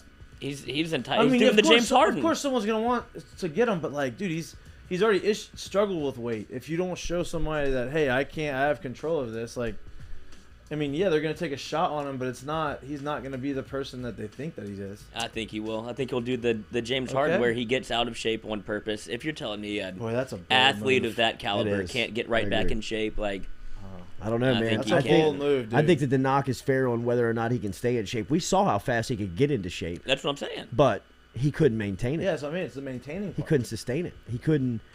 First off, his style of play does not lean towards anything. Just helping his body out. I mean, if he's going to play that heavy and jump, he's not going to play till he's 30. No way. He can't. No because way. He's gonna. The older he gets, the older he gets, and the harder it is for him to lose that weight. If he does not know how to control it, he's going to be out of basketball real quick. I will say he's got a little old man game if he wants it. Like I don't think he should transition there yet, but he's got old bad body post game if he wants it. A little lefty, kind of awkward. Bro, once his knees go, and that's what he'll be in the post, dude. He will be done. Bodying you up. Done. He's not tall enough. He's shifty. He's got some weird moves. That's what's gonna go. I'm trying to find an avenue for the guy. No because avenue. I know. Would you rather Ben Simmons or Zion Williamson? Zion Williamson. Mm-hmm. I mean, at this point. I mean, neither one are playing. Well, at least Zion's like. At least we still have a chance. Yeah. I mean, Ben Simmons feels like he's done. Done. Like done. Like from basketball. But no, he has to play. He needs the money. I think his disrespect for the game has caught him. You know it what pisses I mean? everybody off around him. Like the people that make decisions. People are like, you know what? I'm not dealing with you. Yeah, you're gonna tell Steve Kerr you don't like basketball? I hate that. I hate that it's going that way. Well, I like Zion. It's there. Well, I don't know if Zion's going to go that way. Zion doesn't like New Orleans. He wants to be in a big city. No, I don't like that. He wants to be in New York. He's going to be there. And the Pelicans will be in. Absolutely. Where are they going? Seattle. It'll be the Supersonics. That makes me sad. Yeah. Get your Supersonics gear now. I mean, it's not a fish. It's not a thing. I mean, no. Yeah. Okay. I was like, wait, did something come out that I didn't hear about? Read the tea leaves. Yeah, heard it here first. Yeah. Just playing on it. The Seattle. Well, he Pelicans. said really, and he looked at him like, yeah. Like, did you hear him? Like, whoa. Well, I mean, if they lose Anthony Davis and Zion Williamson like this, I mean, the coding is on the wall. I mean, I agree. See it. I don't disagree. But it just sucks. Yeah, it does. I mean, like, look, you've got great support and ownership in the Bensons. They've got money that'll never run out. So they say that, Gail has said that it was Tom Benson's. It was his wishes that they never take the Saints or the Pelicans out of the city. So as long as the Bensons are in ownership, I think that the Pelicans franchise is safe. But at some point, I mean, Gail Benson is going to move on from an asset, and I believe if she moved on from one, you're gonna go a different route. I mean, go a different route. That too. I mean, at some point, she's not gonna be the owner. I don't want to be. I don't want to be. I mean, just say it. I don't want to be morbid, but I mean, at some point, you know what I mean. Everybody this dies. is going to have to happen. Gail the snail. It's a fact. So, yeah, she's not gonna be the owner forever. And if this thing is out of control of a New Orleans business person who is passionate about the city of New Orleans and the people in New Orleans, well, then the franchise is safe. But as soon as it becomes open for business and some big business person from Vegas or from the West Coast comes in and says, hey, look, we want the basketball team. I mean, one of the first look what Minnesota's trying to do. Alex Rodriguez was an ownership group, is a part of the ownership group up in Minnesota. He buys the team. His first thing that he wants to do is move him to Seattle, where he's a superstar. Yeah. You know what I mean? Like, he's the owner. I want to move my team over there. Yeah, but wasn't there like a story done about the person who's going to take over for Gail? Like, who's going to be in control of all of that? Like, he's from New Orleans. No, I don't know. Not a kid. It's no, I don't. No, they don't have a kid. I don't they know. got a weird. Hey, they have a kid. Nobody. No, they don't. Yeah, but they X'd them all out. Yeah, they wrote them out the right. will. That was the problem. Wait, that was the problem. Nobody with, heard that? Dude. I mean, there was a story. I think it was on Rita Benson. The story about Rita Benson, I mean, are legendary. Legendary. Rita. Legendary. I mean, when she was in control of the Saints, brother. I mean, the Saints were the city's team. I mean, what if we didn't have a basketball team in New Orleans? That would suck. Life goes on. It would, but I mean, how many games do you go to? Well, I mean, you would think I would go to all of them since Hub is the official insurance carrier of the Pelicans. Wow, but you're not gonna let that go. Huh? That further exaggerates the point. Yeah. Your husband you have tickets anytime you want. Is one of the top the top employees of that company, and y'all and Hub International Insurance is all over the arena. Yeah. And you never go. Yeah. You know, I mean, and they have Zion. Yeah. You know, Well- I mean, they've Well, I got him wouldn't on the say I roster. never go. I They had go, Anthony but I don't Davis. go all the They had time. Anthony Davis on the roster. Loved Anthony Davis. Um, God, he was so fun to watch. when he played, Oh, street clothes. yeah. We got Street Clothes 2.0. I'm not even. I'm over it. I think Drew Brees is going to buy some sort of stake in the Saints. He's got to, But I right? still Why want is them he- Saints? to be there. Yeah, I believe the Like, Saints. would they separate the two? I think that they are separate entities. I don't Because think the if people you- that work for the Saints also work for the Not Pelicans. anymore. Not Right? anymore? they have separated, but the executives do. Oh, yeah, the yeah, people at yeah. the top, the Dennis Losha, the Gail Bensons, they all oversee the entire thing. Is Drew still in New Orleans? No, Do you know where he lives? San Diego. Yeah, he had his house in San Diego even when he was in New Orleans. He Oh, did old Lane buy. Kiffin. He did buy one of the suites or one of the penthouses At at Four Seasons, the Yeah. new hotel. I don't know if that was kind of a promotion or I like, think- hey, Four Seasons was yeah. kind of like, hey, Drew, let us put your name on these. Yes. Because then You don't have to- everybody's going to want to come Never in and the watch. room's have to do always this. open. You don't even have to pay for it. Yeah. You know what I mean? Right. Like if somebody wants to buy it, we can say, look, this is Drew Brees'. Les Miles is wandering around in there. I totally think that's why I did it. And, you know, Yeah, I mean, like if they It's not pay, like they're staying there. they paid him Yeah, to put his name on the it. suite. Yeah. It feels Oh, like you that want may the not Drew be Brees true, suite? but if you see wherever he does his media hits, if you kind of follow him on social media, a lot of the family stuff that's going on is happening in San Diego. Yeah, which I don't blame him. Hell yeah, Have you ever been to San Diego? Absolutely. Compared to New Orleans, yeah, it's Oh, beautiful. I mean, You know, I, I mean, I love and- New Orleans, but like you So do can't I. beat San Yeah. Diego. I love New Orleans too, but if I'm comparing it from climate, education, crime, and the things that I want to like raise my kids and raise my family around, Then you're picking New Orleans every Right. time. Dude, what kind of kid do you want? is it debatable? Especially if you can live like the way that the Breezes are living. Like that's like you're Yeah. living Next level. And Yeah. I mean, that's the best spot you can be. Yeah, that's different. I saw where he just sold his Hawaii condo For how much? Aw. that they went to 6 times over the last 3 years. How much did he? You know how much he sold? Oh, is he going to sue him and get his money back for Yeah, it? It's like 6 million, 4 million. He sold. Good for him. 2 times? 6 times do you- in the last 3 years. How many times were his friends like, dude, Drew's not That's a going? lot though. Can That I is use- a lot. You're Pro- 6 yeah, I times in guess so. Hawaii over 3 years. That's a I feel lot. like that's a actually. lot. But Why'd like they sell it? The overhead? because they probably just realized Who our cares? kids Why are do they getting care big. about We don't that? really want to No. go there anymore. We'll probably buy a house somewhere else. Yeah. No. The flight's Sell too it. long. I'm telling you, he's going to sue the contractor, whoever put him in the contract, like he did with the diamonds. Like, I paid too much for this. Can I get out of it? Yeah, Drew. Do the deal. Go to the judge in New Orleans. You'll get out of it. Sue me. Unbelievable. All right, everybody, enjoy your Friday. Make sure to hit that like and share. Appreciate you starting the day with us.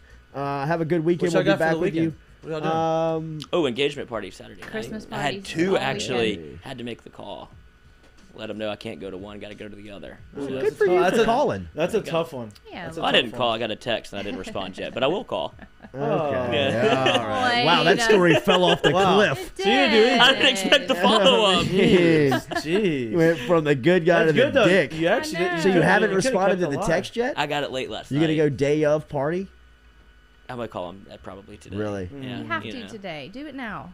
Okay. Yeah, we got dinner in New Orleans. The boys, It's probably at work. we got dinner in New Orleans, and the Fun. girls are gonna do their own dinner, and then Okay. Is I'm this actually tonight or driving- tomorrow night? tonight. Oh no, Okay. Friday night. It's That's tonight. Tonight. No, Friday. Tonight, and we're driving. Me and Allie are driving back. We have something to do in the morning, and then we have to drive to Lafayette for an engagement party, and then drive back. We're not staying the night anymore. Ouch. Either spot. Yeah, it's a little drive. It's okay. Putting some miles on It's it. okay. You gotta do it. You want to take my car? Nope. Nope. What you got, Katie? Christmas parties. Christmas Nice. parties and basketball games Nice. all weekend. Love the basketball game. What about you? I'm in the basketball gym all day tomorrow, and then thinking about going to New Orleans tomorrow night to watch state championship football, hang out, yeah. and Who's the matchups? Catholic and Jesuit is the one I've been hearing I'm on. about. But they gotta have good games. I mean, this is championship weekend. Did you ever Carr- go? Did you ever go when you? No. Did you ever go to Got the knocked state out I the championship worked it. Oh wait, to like watch? Got Yeah. knocked out in the No, quarters. no, like playing it when you're. In I high got school. knocked out in the quarters also. There you go. Played against We played against Amy. Capital whenever they just merged, so they were like a 5A team. Yeah. Like Clinton, I think fell apart. They put Capital. We played against old Broadway that went to UL. Wow. Terrence Broadway. was a stud. Talk about you, He's a dude. stud. You think I could tackle Terrence Broadway? No, I don't. I didn't. I don't. And Yeah, we Frankie never- Jackson I gave me old. I coached Broadway in AAU basketball. Sling it. He was a hell of a basketball player too. I'm probably better at basketball than football. I don't know, dude. He was good. I don't know. He was a stud. He was a grown man. Shout out to the Bakers who love the show, always here. They just super chatted in. Thanks, Thank the you for Bakers. being Thank you. there. Thank you for watching. We appreciate everybody being there, and enjoy your weekend. Does the dislike button work? Like, does it not show the count of dislikes anymore? It doesn't. They got free. They took that off, so it only reads dislike, but no one can see that there are dislikes. Right. You can't see how much people hate. Why do you even still have the button? Just to give people the option. Just to give people the option. It's all about options now. Okay. You have the right to choose. But the Bakers super chatted in a couple of days ago, I believe, after the Brian Kelly, and we didn't get to the question. They sent it to me, and it was, how does Brian Kelly's recruiting impact Will Campbell? That's what they want to know specifically. Sounds like Will Campbell is all solid and ready to go. Okay. Well, it sounds like he's all purple and gold. Y'all look cute in your picture, the Bakers. So that is fantastic. I picture them both watching the show together on a laptop. I know, I do too. Do you see their one laptop? Two laptops? One laptop, but they're both together, kind of having a coffee. Snuggled up. The Bakers. The Bakers. Friday morning. I mean, if you make your YouTube, do we know the Bakers? No, nobody knows. But if you make your YouTube channel like your family, like plural, like that, like they're both going to be on at the same time. It feels like the family, right? Yeah, snuggled up watching the Jordy Culotta show. Handy jobs. Start your day off right. Rhett We're here for Bushra, everything. R&B Builders. Have a great weekend. We'll be back with you on Sunday night, 7 p.m. Sure? 7-ish. Strong close. 7-ish. 7-ish. 7 p.m.